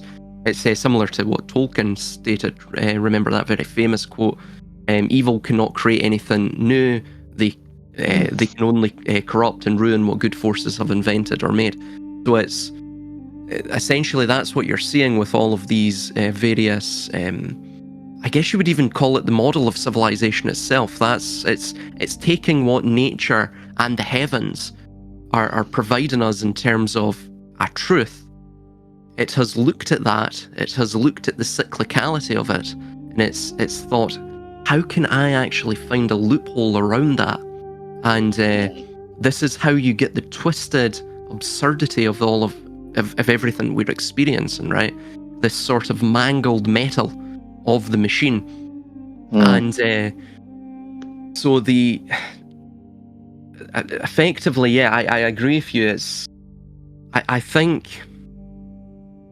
they really they find it they find it bothersome, just at the very least, that their own subjects would have the same ability as they do to look at the world, to observe it, to see through their lies, because at the heart of man, right, is this need for validation. Not just, of course, self-validation, but validation from the social apparatus itself. So the man himself seeks status. He seeks to have his status reinforced. This is why, of course, you have PhDs who will demand that you call them doctor, right? I've had that. I called one of the lecturers by their first, or professors or whatever, by their first name. It's doctor. It's doctor. So it's this It's this sort of imaginary status they have regarding themselves, right? And this image itself must be continually validated. And for example, in the case of the managerialist, it's validated by denying who they see as the profane, denying them any potential to communicate their ideas. Because again, if they cannot communicate their ideas with each other or within the public square, then they will not threaten the monopoly and even the view of the managerialist himself, you know. Sorry to cut across you. Where and the social criticism, and I put the question to your who made the comment on whoever they made it, like, all you're doing is talking, right? To whoever that person was, male or female. Like, where do you see the social criticism of the society we're in? Like, where do you actually see it? Or where do you see the conversation that is attempting to enter into anything even half resembling an intellectual territory, where somebody can make an announcement or they can describe the world they're seeing around them, or they can issue, rightly or wrongly, some sort of a critical analysis of what they're seeing around them? Where do you see it? Do you see it in the university system? Do you see it in your your 6 o'clock news? Do you see it in journalism? You know, do you see it coming from the political class? Where do you see it? Do you see it in your local society? Do you see a vibrant, politically, a community around you who are politically awake, who campaign or who march in some way? Because I see none of that anywhere. All I see is a pastiche or a plastic representations or scarecrow versions of those from time to time when it suits the power structure, to give the wider society the sense that it is still animated, when in fact it is a corpse. It has been made into a corpse by that same system. So there is no, as I see it, in the mainstream society anywhere, there is nothing issued by way of any type of criticism, commentary, or spirit of that the society, nation, community around us is alive, awake, or in any way self-aware of what's happening to them and around them from a prescribed manner via the power structure. So there is nothing. Like, such is the success. Bar, and I, defer to what Silas said earlier on there about he's seen, vibrant, kind of hopeful stuff happening in the shadows, and people are beginning to go, and that's great, like, but that to me still is very much, minority. But it's a huge step, and it's something, it's what we need. But on the general front, I don't think we have anything. I think we can safely put our hands up and say this is the socio-cultural, political life of the society is dead. It's totally dead, and it was very carefully, slowly, systematically destroyed, millimeter by millimeter, until it was sank and it was buried. It was given a set of concrete boots and thrown into the river, like the way the gangsters operate, So to that person, all you're doing is talking. Yes, we're talking, we're speaking, we're thinking. You know what I mean? And that's a start. And that is, to me, there's hope there. Like I said earlier on, I can't talk to anyone. I can speak to you, Silas, because I know you kind of roughly can get where I'm coming from. Or you more than roughly, you're an intelligent person who has that critical faculty. Some of the people who listen into our conversations, I watch from time to time, I look at the comments. Yeah, well said. It was good conversation. There's people out there who can kind of roughly get where we're at. Mm-hmm. So there is kind of hope there, but the general thing around us has been an overwhelming success for the enemy, for the power structure, who I now class as the enemy. I believe we're at war with this, and I believe this system is operating on a zero trust, to use the military terminology, a zero trust basis and a zero tolerance basis. and they will act with extreme prejudice to neutralize and destroy anything they perceive as a threat, because for the simple reason they don't have the creative capacity to deal with it. So they must eradicate all, anything that would present as such. But anyway, absolutely on point. It's even the digital IDs, right? You would have ID systems, right? ID cards. You'd have to present your ID card on demand to law enforcement if you're under, usually, again, this was just historically speaking, under foreign occupation. You're totally correct. The governments of at least the West, probably the entire world, they are incessantly at war with their own people. And even when they're in an external war with another force, all of it is ritualized. Prior to the commencement of any declaration of war, any state of war between two nations, the leaders of both nations firstly set up that war. They set up the rationale, the justifications, the events leading up to that war, right? They stage the pretexts. They create the pretexts, because war itself in certain situations is merely a tool of statecraft. It's a tool to control, it's not necessarily to gain more territory from the other nation. That's very seldom seen throughout history. What it's designed to do in these ritualized formats is to ensure that both nations firstly can get rid of the accursed share of their youth. And if they have population growth, it's a way of again essentially sacrificing that youthful energy that could be utilized to actually overturn or to depose the status quo, to change the status quo.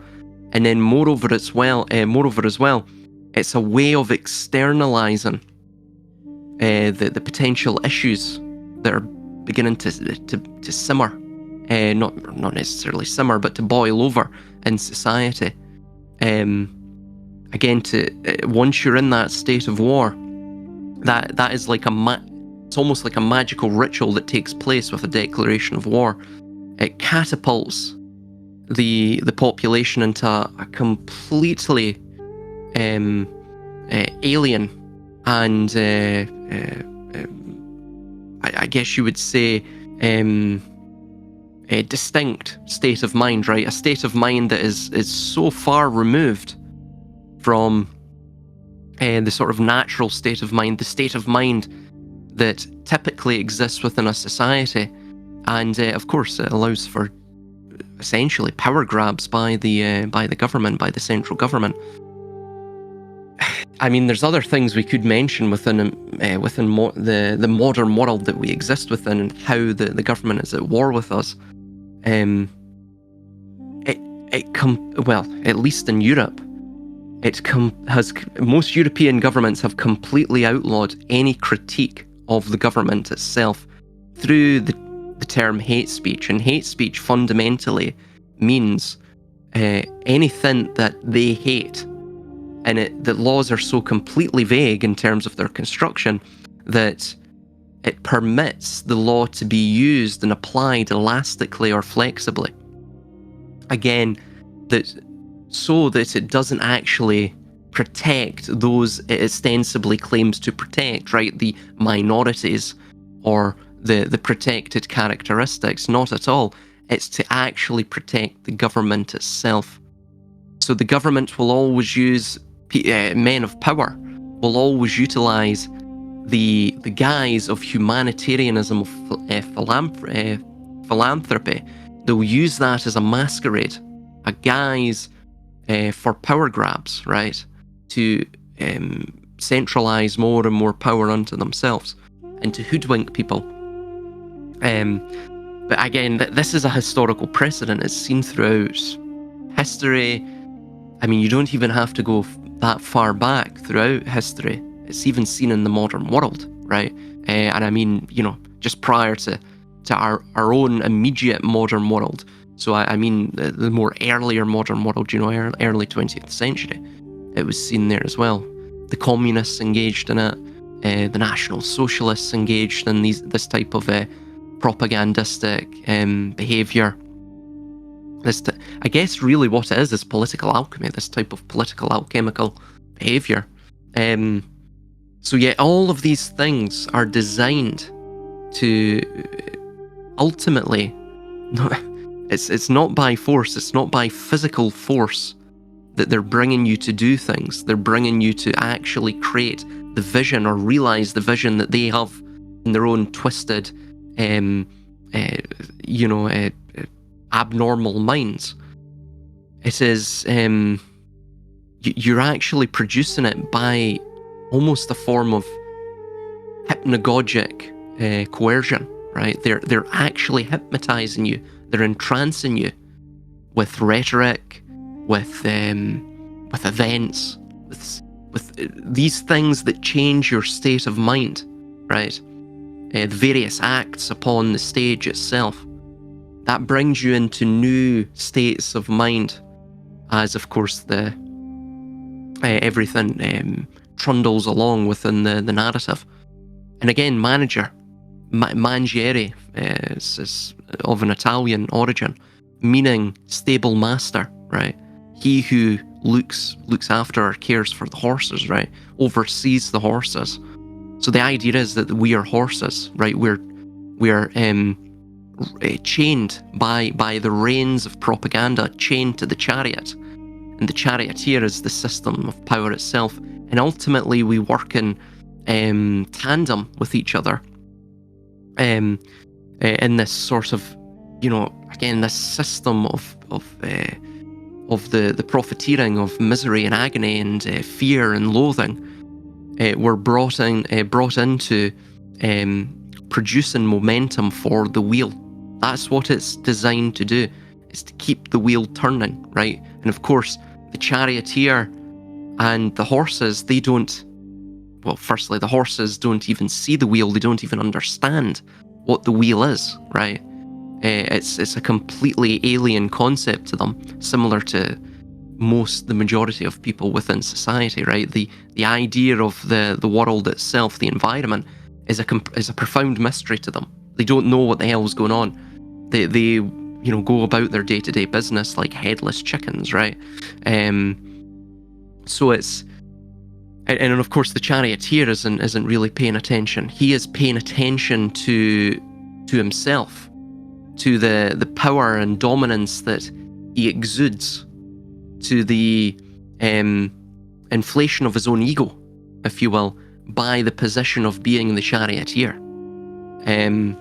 It's the same with the managerialist system, the system of managers, of world managers. And of course there's a hidden hand behind that, but yeah. So fundamentally this is what you're seeing with society. It's a completely rigged game, totally rigged. I don't know. Do you have any? I know you didn't want to discuss Charlie Kirk, but I find it interesting with the whole Kirk event. Right, it's almost like a state of war has been declared with that event, and it's almost an internal state of war. Right, it's this idea that now political violence is not necessarily normalized, but there's been a precedent set with that Kirk event. And interestingly, just to mention really quickly, and then you can jump in, man, because I'm quite interested to see what you're going to say about this. But Thomas Sheridan also mentioned something regarding the Charlie Kirk, right? The char of the lie of the Kirk. So it's almost like Charlie Kirk's death, and this is what I got from what Sheridan was stating, and it was quite astute, I thought, an astute observation, where he mentioned that the char of the lie of the Kirk. So basically what we're seeing is the cathedral is burning down. And I remember this idea of the cathedral being almost the modern world, right? That was something within probably 2018, 2019 internet slang culture. The cathedral was the modern world, right? And I always thought it was very profound, thinking of the modern world as a cathedral, and of course we've been discussing that here. But the char of the lie of the cathedral, the lie of the cathedral is now almost it's now been eviscerated, or the masquerade of the cathedral has been eviscerated. It's burnt to the ground. It's a ruin, and it's somewhat, you see that with the Kirk event. You know, it's almost like the pretext of a civil war, in a sense, but it's not necessarily a civil war that's direct, that's very robust and active.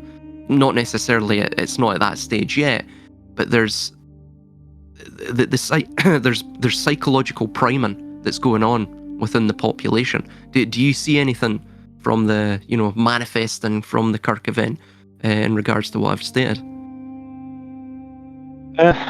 Like, I have little to no information on it. I have nothing on it. Sorry, mate. I have no clue about it. I didn't really even follow it, or like the only. Are you still there? Yeah. Yeah. It smacks a little bit of I don't know. It's got that kind of ancient Rome, assassination in the court kind of vibe. That's going to create a schism that'll lead to something else, that'll create tension. And I don't even know who the guy is. He was like a pro-Trump. He was a Trump supporter or advocate, or he was a member of his entourage, or what was he was the, I guess, the conservative youth voice in America. All right, so he's the Hitler youth. He's kind of the Hitler youth sort of, but he's like a Trump, like he's a Trump sort of spin-off kind of. Well, actually, do you know, organization. There's an interesting thing to mention about that, because so the first advertisement, I guess, is a memorial to Charlie Kirk in Israel, was this picture of Charlie Kirk. He had the Israeli flag behind him. He was hugging Trump, and Trump had the American flag behind him. It looks almost AI generated. And anyway, you have the RIP to the great Charlie Kirk RIP, and then underneath you have, in smaller sort of case lettering, Shlomo Peril. Now, firstly, I mean, Shlomo Peril means something, and it's a slang term in Hebrew, at least in Israel. The Shlomo Peril is basically a gullible patsy that becomes so enamored with his own lies, becomes so, embroiled in his own lies and entangled in it, that he actually loses himself within the lie. He literally morphs into that which he was pretending to be. So it's basically taken from a Jewish individual called Shlomo Peril during the nationalist socialist occupation of Europe in the 30s and 40s. And anyway, he faked his own death. This is the story of Shlomo Peril. He faked his own death, and he pretended to be a Nazi, and he joined the Hitler Youth, and he actually rose up the ranks of the Hitler Youth. He was considered a prime Aryan. Funnily enough, I think he was actually used in certain Nazi propaganda of what an Aryan would look like, right? So the irony of it. But so your comments regarding the Hitler Youth aren't that far removed from what we're actually seeing with this event. Perhaps the Israelis are making a connection there. I assume it's well, let's see what the key bono kind of thing is, that now you've essentially, like, organizations need martyrs. You need martyrs, and you need martyrdom. You need, people who've been killed for the cause. Like we saw that with the Republican movement in Northern Ireland, for example. The IRA was littered with martyrs. Some of whom we find out later in the day were sort of British double agents, etc., or were plants or whatever. Similarly with the the brown shirts in the 1930s, we had the blood martyrs who were, they were murdered in Munich. That was the start of National Socialism, and their blood was on the Nazi flag, and the SS, when they were being kind of sworn in, they were consecrated with the Nazi flag that had the blood of the martyrs. The Munich Putsch martyrs their blood was on that flag. So you have this kind of ritual, I suppose, religiosity that's kind of interwoven into these movements. So when you have like an assassination or a murder or blood, now you have mythologized sort of to use your Portuguese friends terminology, you've created a false memory, literally, like exactly, yeah. So and you've, like, these are very important to stir the emotions, and to stir opinion and emotion and things like pride and feelings of revenge and territoriality and all these kinds of things. And so that would be my view on it, without knowing too much about who the guy is or what actually happened or whether it happened or all the rest of it. That's a huge spin-off, is this martyrdom, this concept of martyrdom for the cause. So now what you've got is antecedents who are trying to stop the cause, who are outside the cause, or you may have agents that maybe, I think was the murderer, was there an LGBT seed thrown in with the murder somewhere, the assassin? Yes, he supposedly had a transgender lover. Well, this is kind of interesting because this is the second LGBT sort of transgender seed in a given narrative in kind of recent weeks or months, where we had the school shooter who was also like LGBT, or was a kind of trans-binary, whatever you want to call it. Robin Westman, yeah. So it's counterintuitive, because one would think, right, you're trying to push a kind of homo deus kind of new human being, so you want to destroy these old natural concepts of male, female. So you would think it would be counterintuitive for them to implant LGBT type components in a narrative where the bad guy has some sort of an LGBT particulate in their character or their immediate surrounds. But like, it's back to this idea of the dialectical narrative. There's no kind of right or wrong. It's once you have split and once you have sides, that's where you want them. You want somebody taking the red flag and somebody taking the blue flag, but they're both your flags. Both flags belong to the power structure. So that's why I think they've seeded that in there in the narrative, because it's a kind of a confusion, smoke grenade, confusion tactic that's designed to sort of whip up. It keeps the social consciousness in that kind of postmodern whirlpool. So it keeps that confusion going around, and you know what I mean. That's one of the reasons why they've done that, I think. But generally, come back to the main question is for martyrdom. Absolutely, for martyrdom to justify the mythos of the cause being blue collar America, make the American dream a reality again, or whatever it is, make America ... again, which was a brilliant slogan, by the way. These people are amazing at marketeering and advertising. I mean, it's the use of the language is so simple and so blunt, and it sticks in your mind. It's like a hook on some corny pop song. It sticks in your head. Like they know exactly what they're doing. So Charlie Kirk, and I see his wife has been rolled out into. You see this a lot actually in these kinds of narratives. These people turn out to be former models, or they were swimwear models, or they're kind of the females tend to be, how do you say, not exactly shy and retiring type, shall we say? Former temple prostitutes in a way, if you sort will. Of thing, like there's always seems to be a little kind of this kind of stuff creeping in somewhere. You know what I mean? And it's as if you can almost expect it. Like, you know, when you see the female character, inevitably, invariably, you go, oh, okay, show us the female character. Well, I bet she's such and such, and I bet, and it turns out she is. You know, she'll be a form of some description, of varying degrees of how shall we say it, taste, shall we say? Yes. So, you know, she may be in some tasteful sense, but it may be not. But then it all depends what your sense is, you know.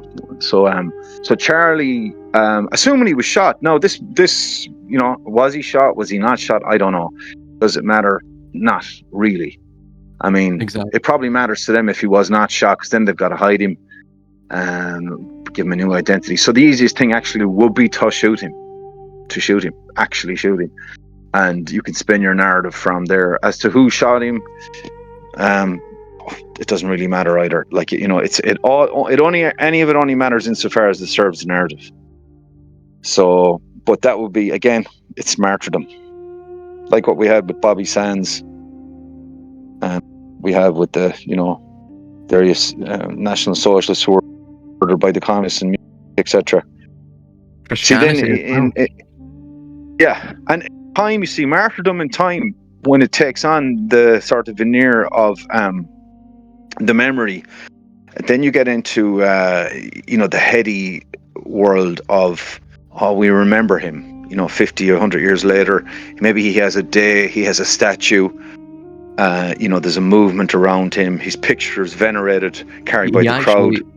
They have actually just called for a day a Charlie Kirk Remembrance Day. Yeah, exactly. So this is kind of shite that you have to expect, you know, because this is and, you know, after a while it becomes a thing, you know, and like as they say, tell the lie big enough and often enough, people start to believe it, and it's Charlie's day is the 5th of September or whatever day he was shot, you know, and that's the day we march. Then we'll have a march once a year on that day, and there'll be sort of clashes with the rival people. Some of it will be orchestrated on the street by Asian provocateurs, etc. And we'll have a mural for Charlie on the gable of the end of street, such a street and such a street. And we'll have fake graffiti around that will be by agents, Asian provocateurs, but it'll be made to look like it was done by the public, in inverted commas, and it'll be grassroots, but it won't. None of it's grassroots ever. Like, none of it is grassroots. It's essentially agitprop. That's what the entire Kirk event is. It's agitation propaganda, and it's the same idea. It's what religions do, and we're getting back to this idea where basically they can't lead people that have not tethered themselves to the mast. Hence master, right? Tethered themselves to the mast of an ideology, and the ideology itself becomes almost the artificial sun. Similar to the society, right? You have these sort of compartmentalized thought forms, which are in essence the blinding artificial light of a great and a terrible artificial sun, and it creates these artificial suns. Ideologically create these orbital fields that bring everything to it, right? Which is attracted to that gravitational frequency, or whatever analogy we want to spin, right? So it's essentially what it's doing. It's not. Firstly, I mean, even Kabbalistically, the idea is within most mystery religions is that order derives from chaos. So chaos is the primeval source. It is the primordial state of being, of all things.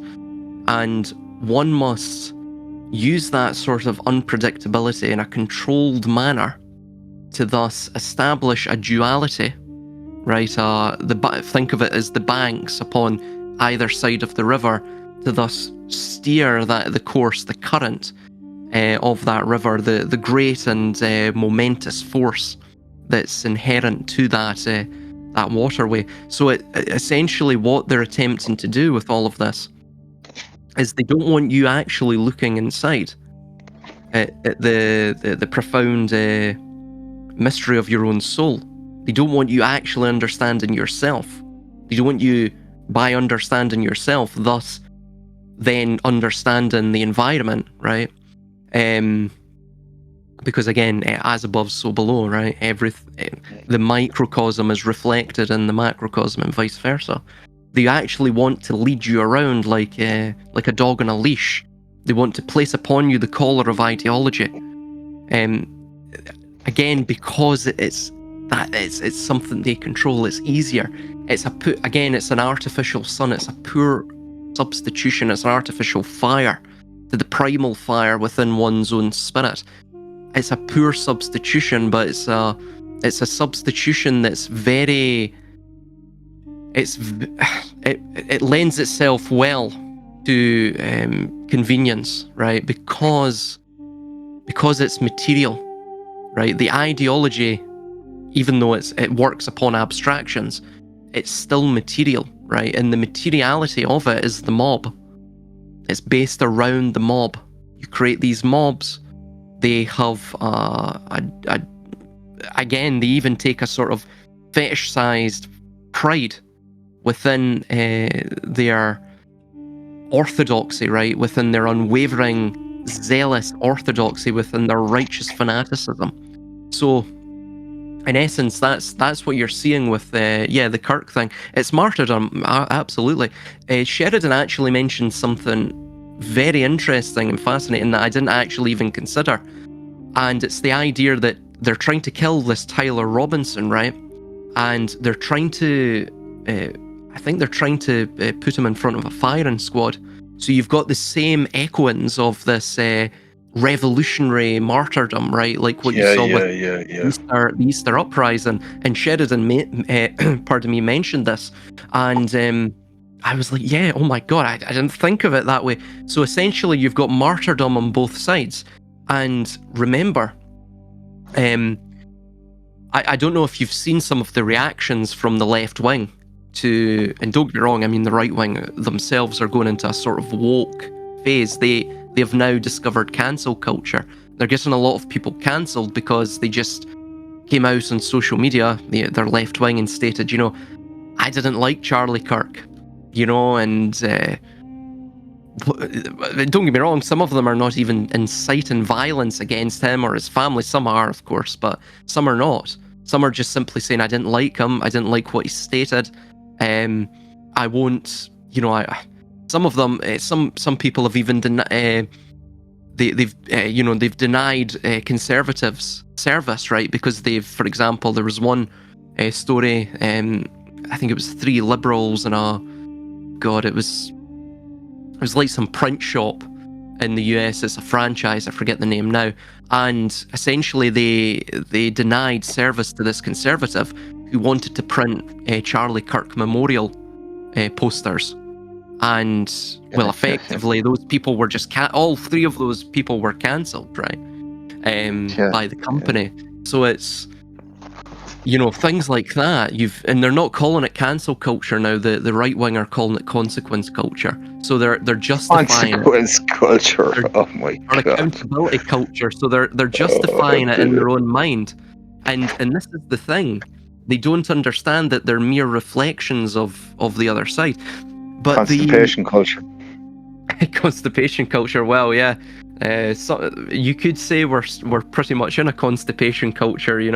It's we're trying hard, but we're getting nowhere. If you will.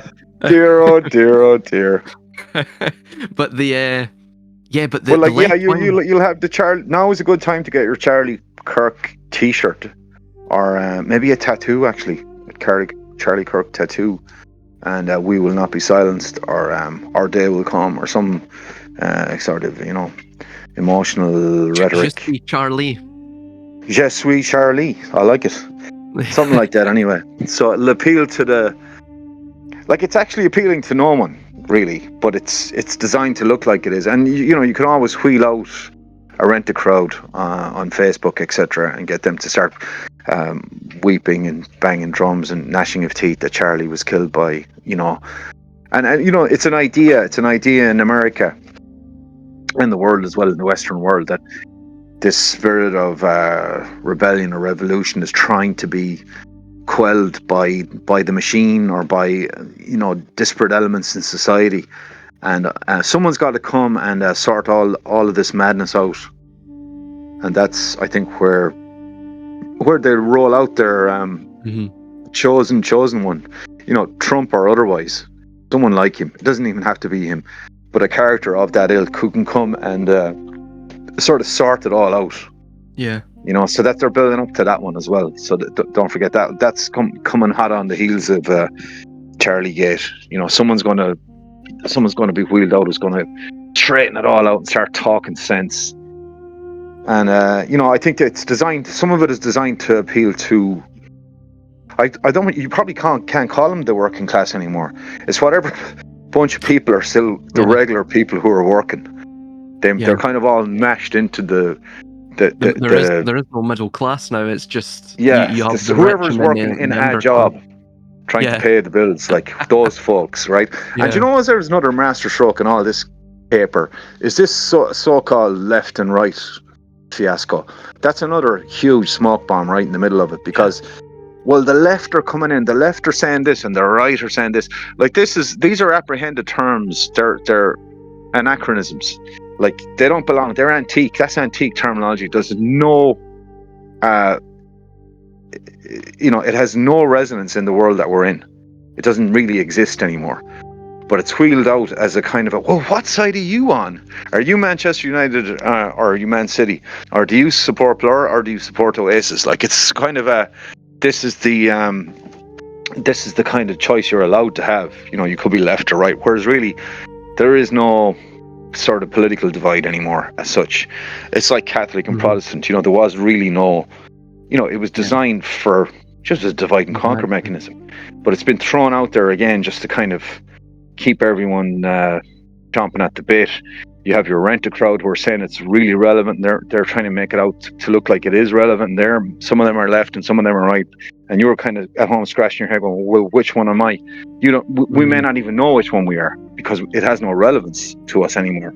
Like it just has no relevance. But it's been touted as Alan Partridge used to say, here's a political hot potato, catch. I don't know if you remember that from the Steve Coogan sketch. But it's political hot potatoes. When he was trying to be a political interviewer on his chat show, Alan Partridge, and he was trying to ask the hard questions of the day to the guests, and that was the little catchphrase he had. Here's a political hot potato, catch.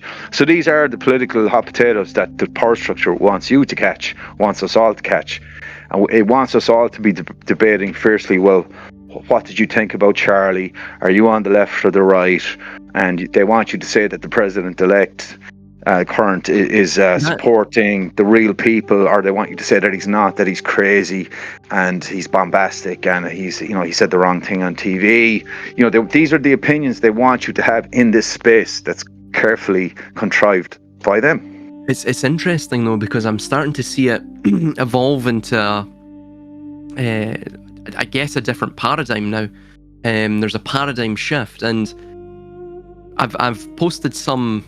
These were, I guess, rather crude and inappropriate left-wing inspired T-shirts that were designed and sold, and debate this, and you're seeing them, blood splattering out. So there, with the left wing, I actually saw a great deal of almost complete inhumanity. They were cackling maniacally, and this sort of profoundly sinister glorification of violence, right, against their perceived enemies.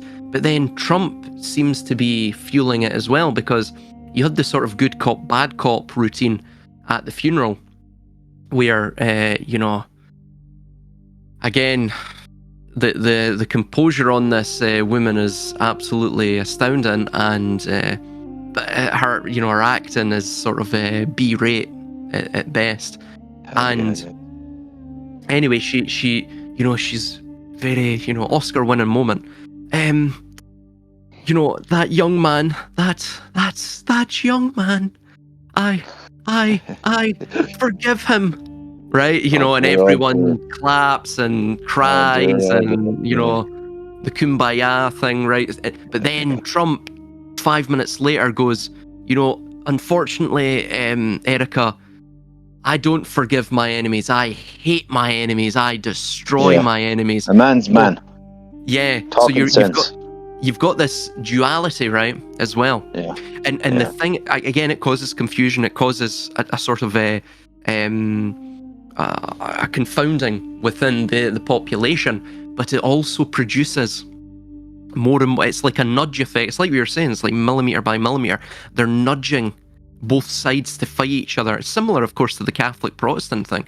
They were brought into. Oh, you had that really famous. Oh God, it was the Protestant slaughter, and I think it was Paris. Oh God, what was it called? St. Bartholomew's Day Massacre, right?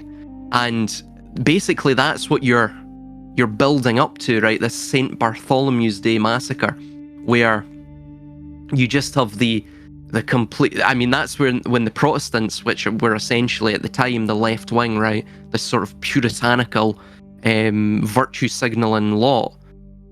Who up to that point the Catholics were relatively. I mean, relatively. I'm not. Don't get me wrong. They waged crusades against the Cathars and the Bogalists and the Valdensians and slaughtered them en masse. But I mean, generally within the citizenry, not necessarily the Catholic hierarchy, but the citizenry, wherein they didn't necessarily have this. This sort of brutal hatred for the other side until you got to these points of the wars of religion. And by the way, that caused a third of Europe to perish. A third of Europe was massacred in less than, I think, 120 years, right? Throughout these wars of religion, through the Protestant and vis-a-vis the Protestant and Catholic faith, right? So I think you're probably going to see a similar thing with the left and right. And eventually, I think they'll get to the point where, see, once the psycho-spiritual energy like wanes, like what you're seeing with the Protestant and Catholic thing, they'll look back on it retrospectively, as part of as part of history, and they'll say, "What the hell were they thinking at the time?" Yeah. There's no difference between either side, you know. Yeah. But this is part of the crack, like, and this is the issue with civilization. Is like the chaos is only is under the veneer. Like, civilization is just a veneer. It doesn't take a whole lot to really upset the apple cart, and to unleash those forces, like those terrible forces that are dormant within man. You just need to stir up the shite to the right temperature, and it'll kick off. And as well, another quick point on the bad acting, like you mentioned, the bad acting. Like, the bad acting is sort of part of the, how do I say it? It's actually on purpose. You know what I mean? You want to. I agree. You don't want anyone too believable. You want them to badly act. It's like a mocking. It's the mocking of daytime TV soap opera. This is what you deserve. This is all you're able to. Like, if you want to know what do they think of you, actually, analysis of television shows is a good barometer of what the power structure. Like, for some godforsaken reason during the week, I started looking into Dawson's Creek. Do you ever? It's probably before your time. It was a TV show. Katie Holmes was on it, who went on to be the significant other of Tom Cruise, and it was white kids, America.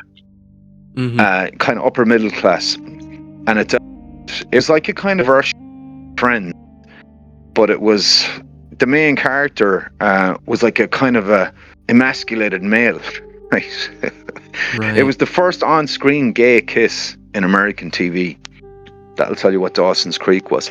But for some reason, I started looking into the script writers of Dawson's Creek, and all the executive producers, like half the males on the, you can see them there on the bloody internet, and about half them were gay as well, So you're looking at this whole agenda being pushed, the gayness, And it's like, you know, the gays are horribly oppressed people, which I don't believe they are or ever were. No. You know, if anything in Ireland, they were they were all in the priesthood, or a lot of them were, like, you know, they were never oppressed, like, you know, they were never gay people being crucified on the street or burned at the stake or refused jobs or anything like that. That was never the case, like, but we're led to believe that the gays are somehow, you know, being gassed in the concentration camps around Ireland, and now we've been so mean to the gays, now we have to be nice.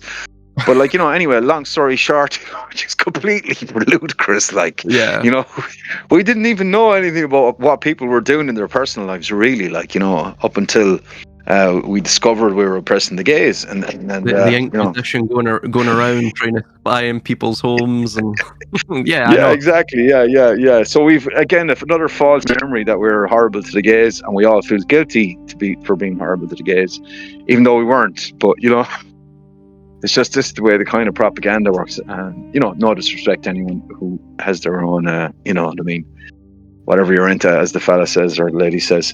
But anyway, long story short, you know, this is the way the propaganda works. And back to Charlie, I think it's just one to stir up the fake emotions on a fake narrative in a fake battle on a fake landscape. It's just another character. And I really do think that you know, Hollywood sort of got to them. Like, Hollywood is a sort of you know, they invented a fake world in Hollywood with the TV camera. Oh yeah. And they saw firsthand the power that had, the power over ordinary people. And I think it got to their heads a little bit, do you know? I think actually go ahead. Sorry to interject. Do you not think that, see, with the bad acting, it's almost to acclimatise us to like a Hollyweird or Hollywood style reality, right? Where reality, we enter a sort of uncanny valley effect, right? Where again, it looks eerily unhuman. But it's not something. It's not necessarily something you could directly see, but you can very. There's a word I'm looking for, and it's in and around uncanny, absurd, and grotesque. It's not one of those words, but there's a certain word I'm looking for that with the bad acting, there's a mocking thing in there as well. And as you say, you're acclimatized into the plastic pastiche. You know, the you know what I mean, CGI chewing gum. You know, of fakeness. You know, of just false world, like, and the bad acting. Like, you begin to believe the bad acting. That's when you know you're snookered. You know, it's the masses start to take in the bad acting, and we're kind of back to the priest on the altar, and, you know, without getting into all that, but it's kind of like there's aspects of it that it sort of lulls you. There's a lulling in there because it's occupying a certain space as well. You know, it's occupying a kind of a vacuum in the mind and in the social world. It's funny as well because the uncanny valley, which was a Japanese sociologist, I forget his name now, but the Japanese term for that was Bukimi no Tani, which literally means the repulsive gap. So again, we're back to even the idea of the liminal space, right, between this force, right, this machine is both of creation and destruction. But as well, it's almost like there's a profoundly disturbing thing about all of this, right? Again, it's eerie, it's creepy, but it's as well. I mean, there's something creepy as well about 2 days after your husband perishes by means of political assassination, and in a very brutal and, you know, blood-soaked manner, that you would have enough emotional composure, and you would believe that people would you believe that people would even believe that you would have enough emotional composure to go on screen and to provide what really was a sort of political rallying cry, right? She stated, the cries of this widow will be what was it? No, the sobbing of this widow will be a battle cry, or something like that, right? Oh God. Something like that. So, you know, essentially, it's political sloganeering. 2 days after her husband's just died. I mean, that itself screams of a really repugnant, disturbing, inappropriate. But people were rallying around her. Like, that is normal. Well, so we see. I mean, if we look at Instagram and the television, it seems the masses are rallying around her. So who are we to dispute what the gallery are doing, or who are we to dispute the legitimacy of said gallery? We assume they're all, hard-working, decent folks who are genuinely, impassionately reacting to all this fucking fiasco, Well, this is probably the reason for reality TV shows as well, right? Again, it's like they want the spillover. They want the bleeding, exactly. the look line. Again, look at your president-elect. So that's where he comes from. Oh, yeah. Let's just remind ourselves of the absurdity that this gentleman has actually come from reality TV. And like going back a couple of months ago, we were watching him. Like, it's like there's so many episodes of EastEnders, you forget what happens 30 episodes ago. All you know is that you're tuning in every evening to watch Coronation Street, EastEnders, or whatever. All you know are Dallas, right? All you know is you're tuning in. You've completely lost count of what happened 30 episodes ago. However, what you do know is you're invested in those characters for various reasons, because we've completely forgotten that 10 episodes ago the president-elect got shot in the head and survived and came up with a gunshot wound to the head, clutching his forehead, and he's pumping, bleeding on TV with fist pump in the air, going, you can't get, you know what I mean? Yeah. Do you know what it reminds me of? It reminds me of Osama bin Laden 3 months before the events on September the 11th. He supposedly died. He died in the mountains of Tora Bora or wherever it was, right? And 3 months later, everyone just forgot about that because the media were claiming he actually was the prime suspect in that attack. So it's the same idea. They forget their own bullshit. They forget their own lies. And Mr. Trump was shot, was he not? Did I imagine that? He did get shot, didn't he? Oh yeah, yep. A few episodes ago, he himself was shot, right? But even in Dallas, when Bobby was shot in the shower, like that, and came back to life, by the way, that was one of the ultimate moments in Dallas. So the producers, the executive producers of Dallas, the screenwriters, etc., and the studio saved that really to a kind of penultimate moment in the entire series. Whereas nowadays, the president, if this happens just in an almost casual manner, by the way, I got shot, and now one of my acolytes has been, assassinated, and it's all bombastic drivel. If you were a publisher of absolute pop, mass-produced Mills and Boon level shit, and someone, if I came up to you with a script like that going, Silas, look, I was a bit hungover at the weekend and I tried to finish this novel, it's not great, but will you just give it a proof, just let me know what you think, mate, please, because I'm stuck for a few quid, to be honest. My construction job is gone, and look, it's not great, I'll be honest, but just see what you think, mate. See, and you read it, and it's nauseous, vomit-inducing drivel. And you're going, Sealberg, I'm sorry, mate, but I can't put this out, man. It's just fucking terrible, And you're go on, but I can get you, buy you a pint, and you're fucking go on, we can take a punt on it, and it sells a measly few copies, and it bombs completely, and it's cost the publishers millions. I mean, that's how this, if this script was real, it would just say, we'd be laughed out of court, but they're throwing out just absolute poppycock at this stage because they want to that's what they think of the masses, just feed them absolute shite, you know what I mean? Horse shit. And the worse gone off horse shit it is, the better, because it's just adding to the obscure kind of arcane, just nonsense of it all. As you say, the uncanny kind of side of it, Here's the thing as well. I mean, so I was, when you were speaking in the whole pantomime of it all, the bad acting, there was an individual, and he's a real sort of he's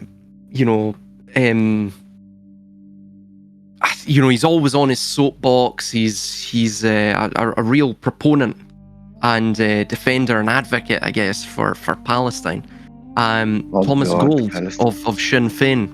And there was a Oh God. recent parliamentary debate, I think it was on the Israeli Prime Minister, and if he can even, no, it was Palestinian statehood. I think that was it. Anyway, of course, in the I forget the Irish name for the Irish Parliament, but so it was in the Irish Parliament, and anyway, he starts crying, bawling his eyes out, right? This Thomas Dear, oh Gold, and dear. he's saying, I hope Benjamin Netanyahu burns in hell, and Right. and interesting, you're starting to see this the development of this mass vilification of Israel, right, worldwide. And of course, Yes, don't get yes, me wrong, yes, yes. if you look at Kabbalah and the Zohar and its eschatology, Israel actually wants that. That's part of prophecy, right? It's part of the big plan, right? As insane as it is. But anyway, we've just heard recently I think Spain has stated that, well, they've cut off all arms shipments to Israel, and I think they've recognised Palestinian statehood. I think Ireland has as well.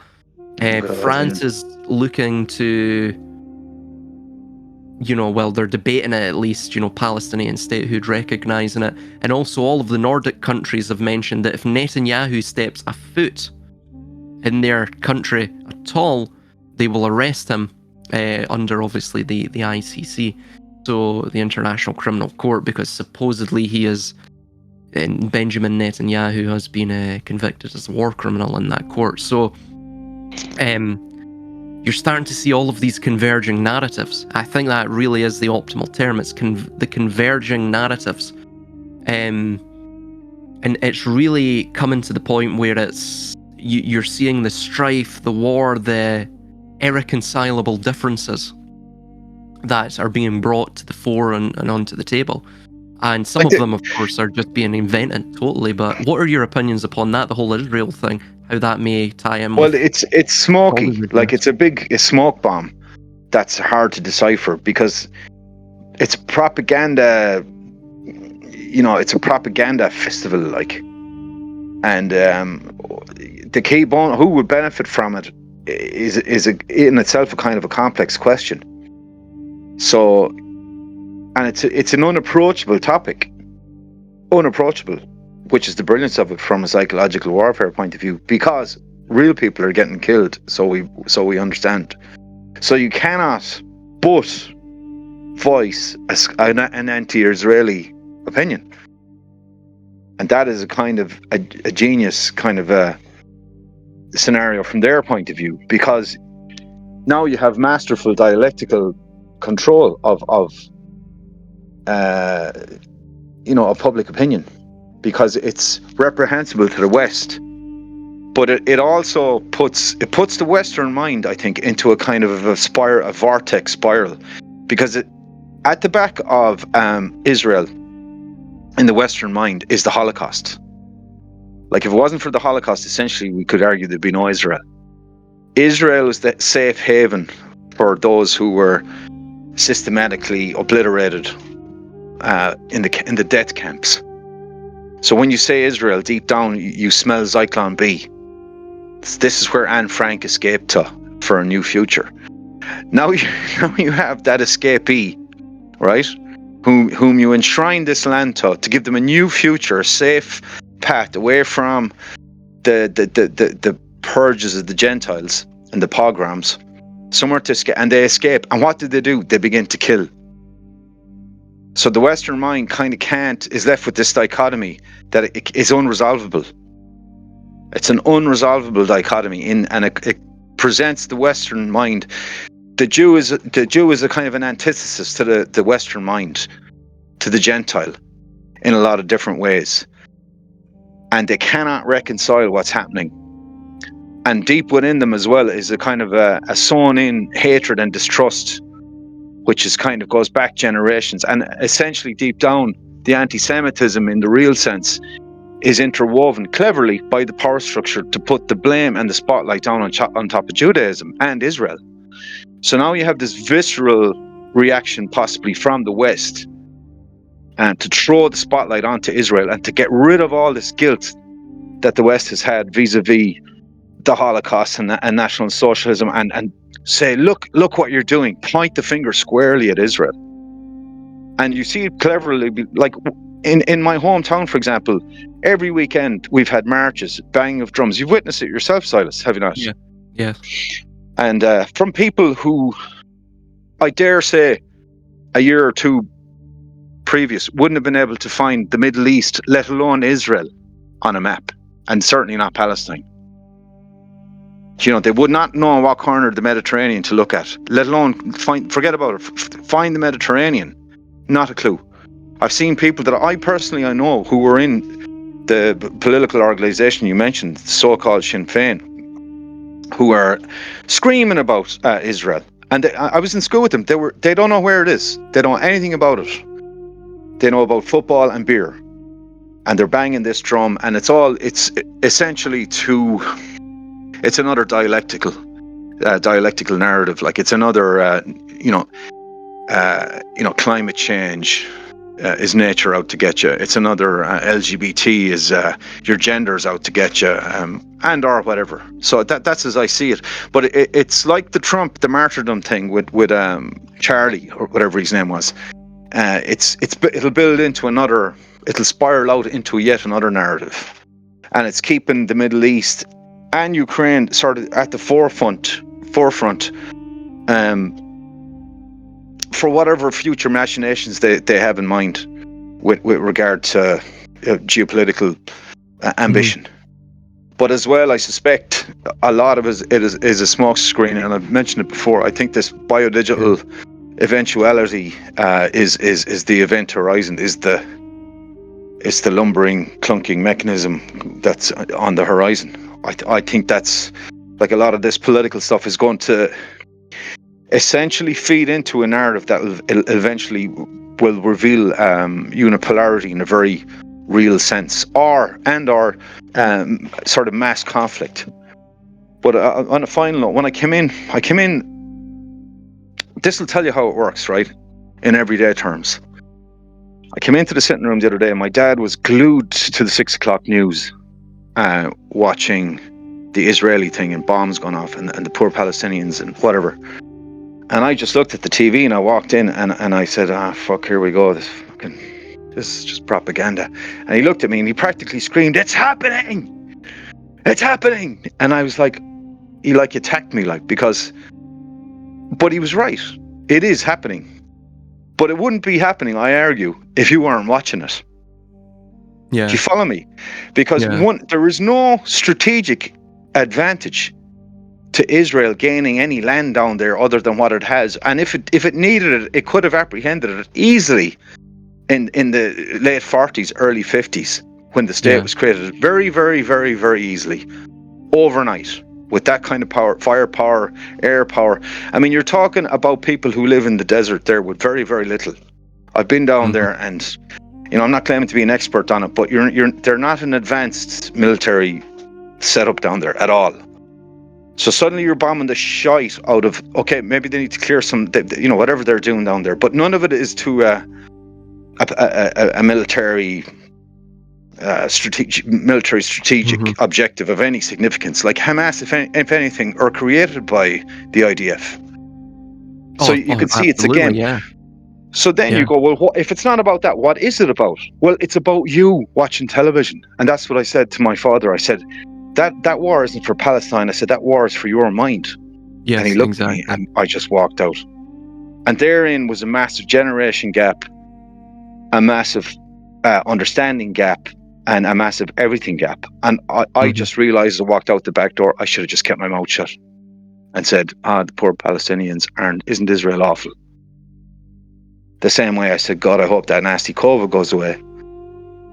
Because what are you actually doing? It's a narrative as well. Again, if you're in the midst of a dream, you don't want someone waking you up, right? If the dream is pleasant to you, even if you're watching unpleasant things, because again, it's not necessarily in essence, the Western mind has been sort of captivated by this. Yeah, I agree that they can't really morally understand it. It creates this almost paralyzing web of intersecting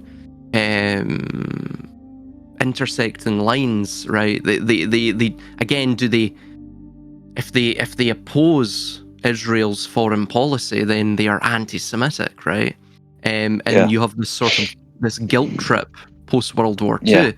But then if they don't, they're supporting genocide against that of what is perceived as an ethnic minority, a developing nation, a people who have been historically disenfranchised by, of course, European powers as well. So you're in this sort of catch-22, and it creates a lot of confusion, even societal paralysis as well. You have a division amongst families, like what you were just saying there, right? And it's because it's such a hot topic, right? It's a blank canvas to allow people to just simply express their own virtue through, and exactly, absolutely, embolden their own emotionality through, right?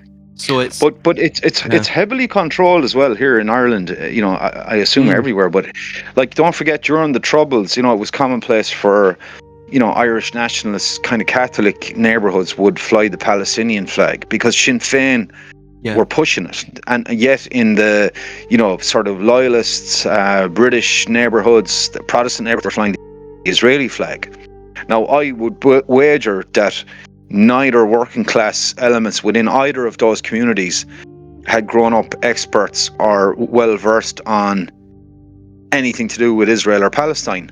They might have had a vague understanding of or an understanding of what happened down there, but not to the point where they felt impassioned enough to go out and purchase a flag from said nation and wave it out their window, and that all their neighbours would do so at the same time. So, yet this is what you had, because it was pushed in through the paramilitary elements and through their political adjuncts, their political representations, such as Sinn Féin for the IRA, or whoever it was for the UVF, unionists, political elements. But like, who in turn then was pushing this narrative in through those was more than likely military intelligence. And or through the power structure, because it was all about creating division, dialectical, us versus the man. And I remember, why are there Palestinian flags hanging out? I thought we were sort of trying to fight, British colonialism or whatever. Why is a Middle Eastern, that's because they're like us, because they're been taken. They're under the impression also of a colonial power, so we're with them. Oh, okay, now I get it. Yeah. So you just accept it, like auto accept this narrative. Yes, it gives me diarrhea to see people marching with this stuff up and down the streets of Ireland. It gives me absolute diarrhea, because it's the worst form of, what do you call that when you're trying to show your virtue signaling. What's it called?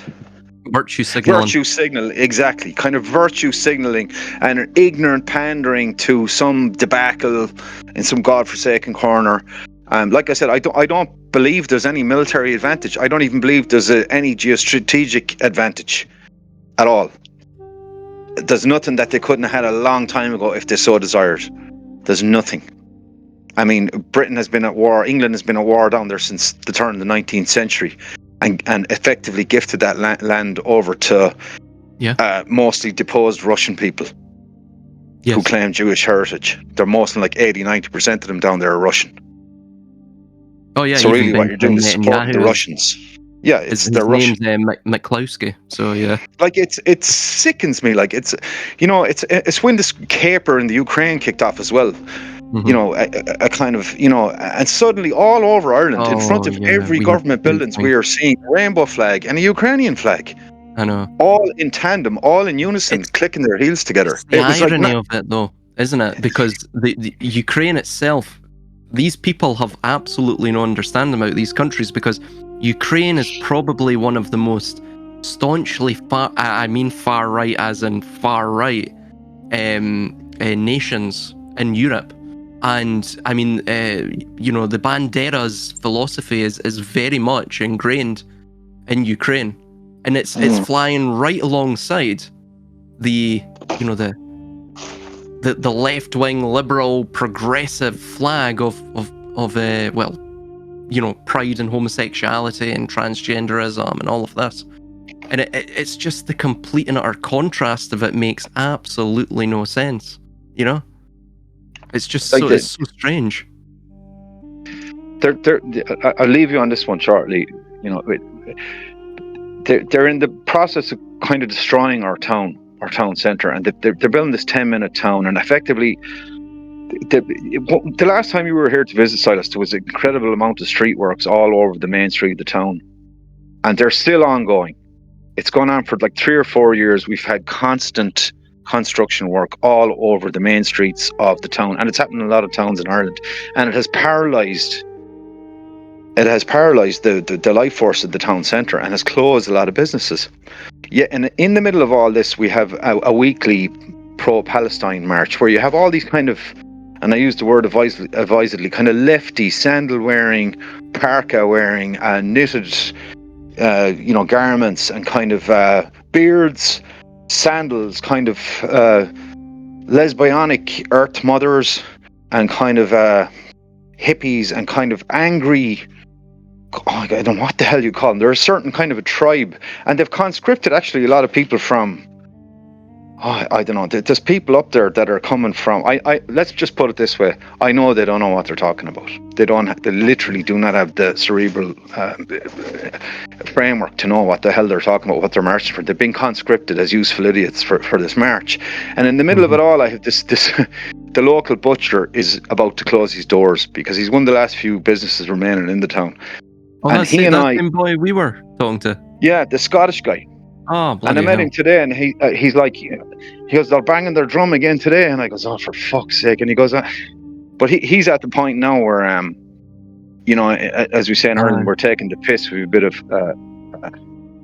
trying to throw a bit of humour into it, the black humour to try and, and he's like, but sure, look, doesn't Israel has a right to defend itself, really, I mean, they've been attacked by, by Hamas, aren't they?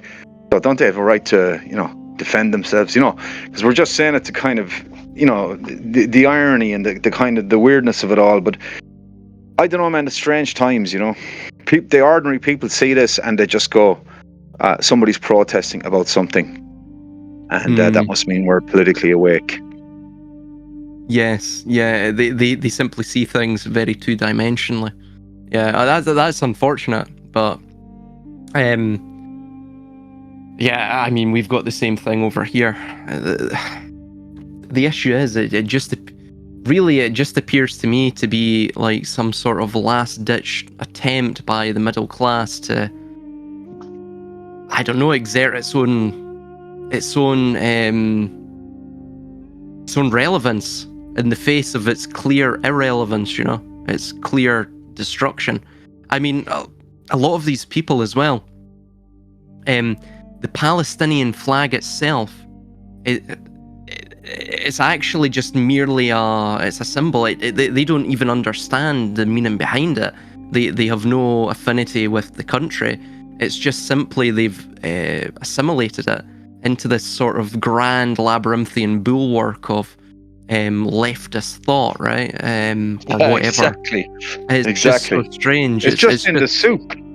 It's in the soup, exactly. It doesn't really matter anymore. It's sort of like, I remember V.S. Naipaul, the writer, talking about Hinduism in wherever he was in the West Indies, and the old Indian families that moved out into the West Indies, and over a couple of generations they still practiced the Hindu kind of religion, but they'd completely forgotten what it meant, and it was just a series of movements to them that they did and they didn't know why they did it. They just did it because that's what you did. Finally. And well said that the Palestinian thing is sort of in the soup of the general, this is what you do, because this is what you should feel aggrieved about, because that's the way it is. And, but I stand by my point. If no one was watching the television, there'd be no war. There'd be no one getting killed Oh, because there'd be no absolutely, propaganda value. That's the So- only reason for it. The only reason for it. Absolutely. Anyway, man. Absolutely On that note- fascinating discussion, as always, man. Absolutely Well, I don't know. fascinating. Hopefully we got something out of it.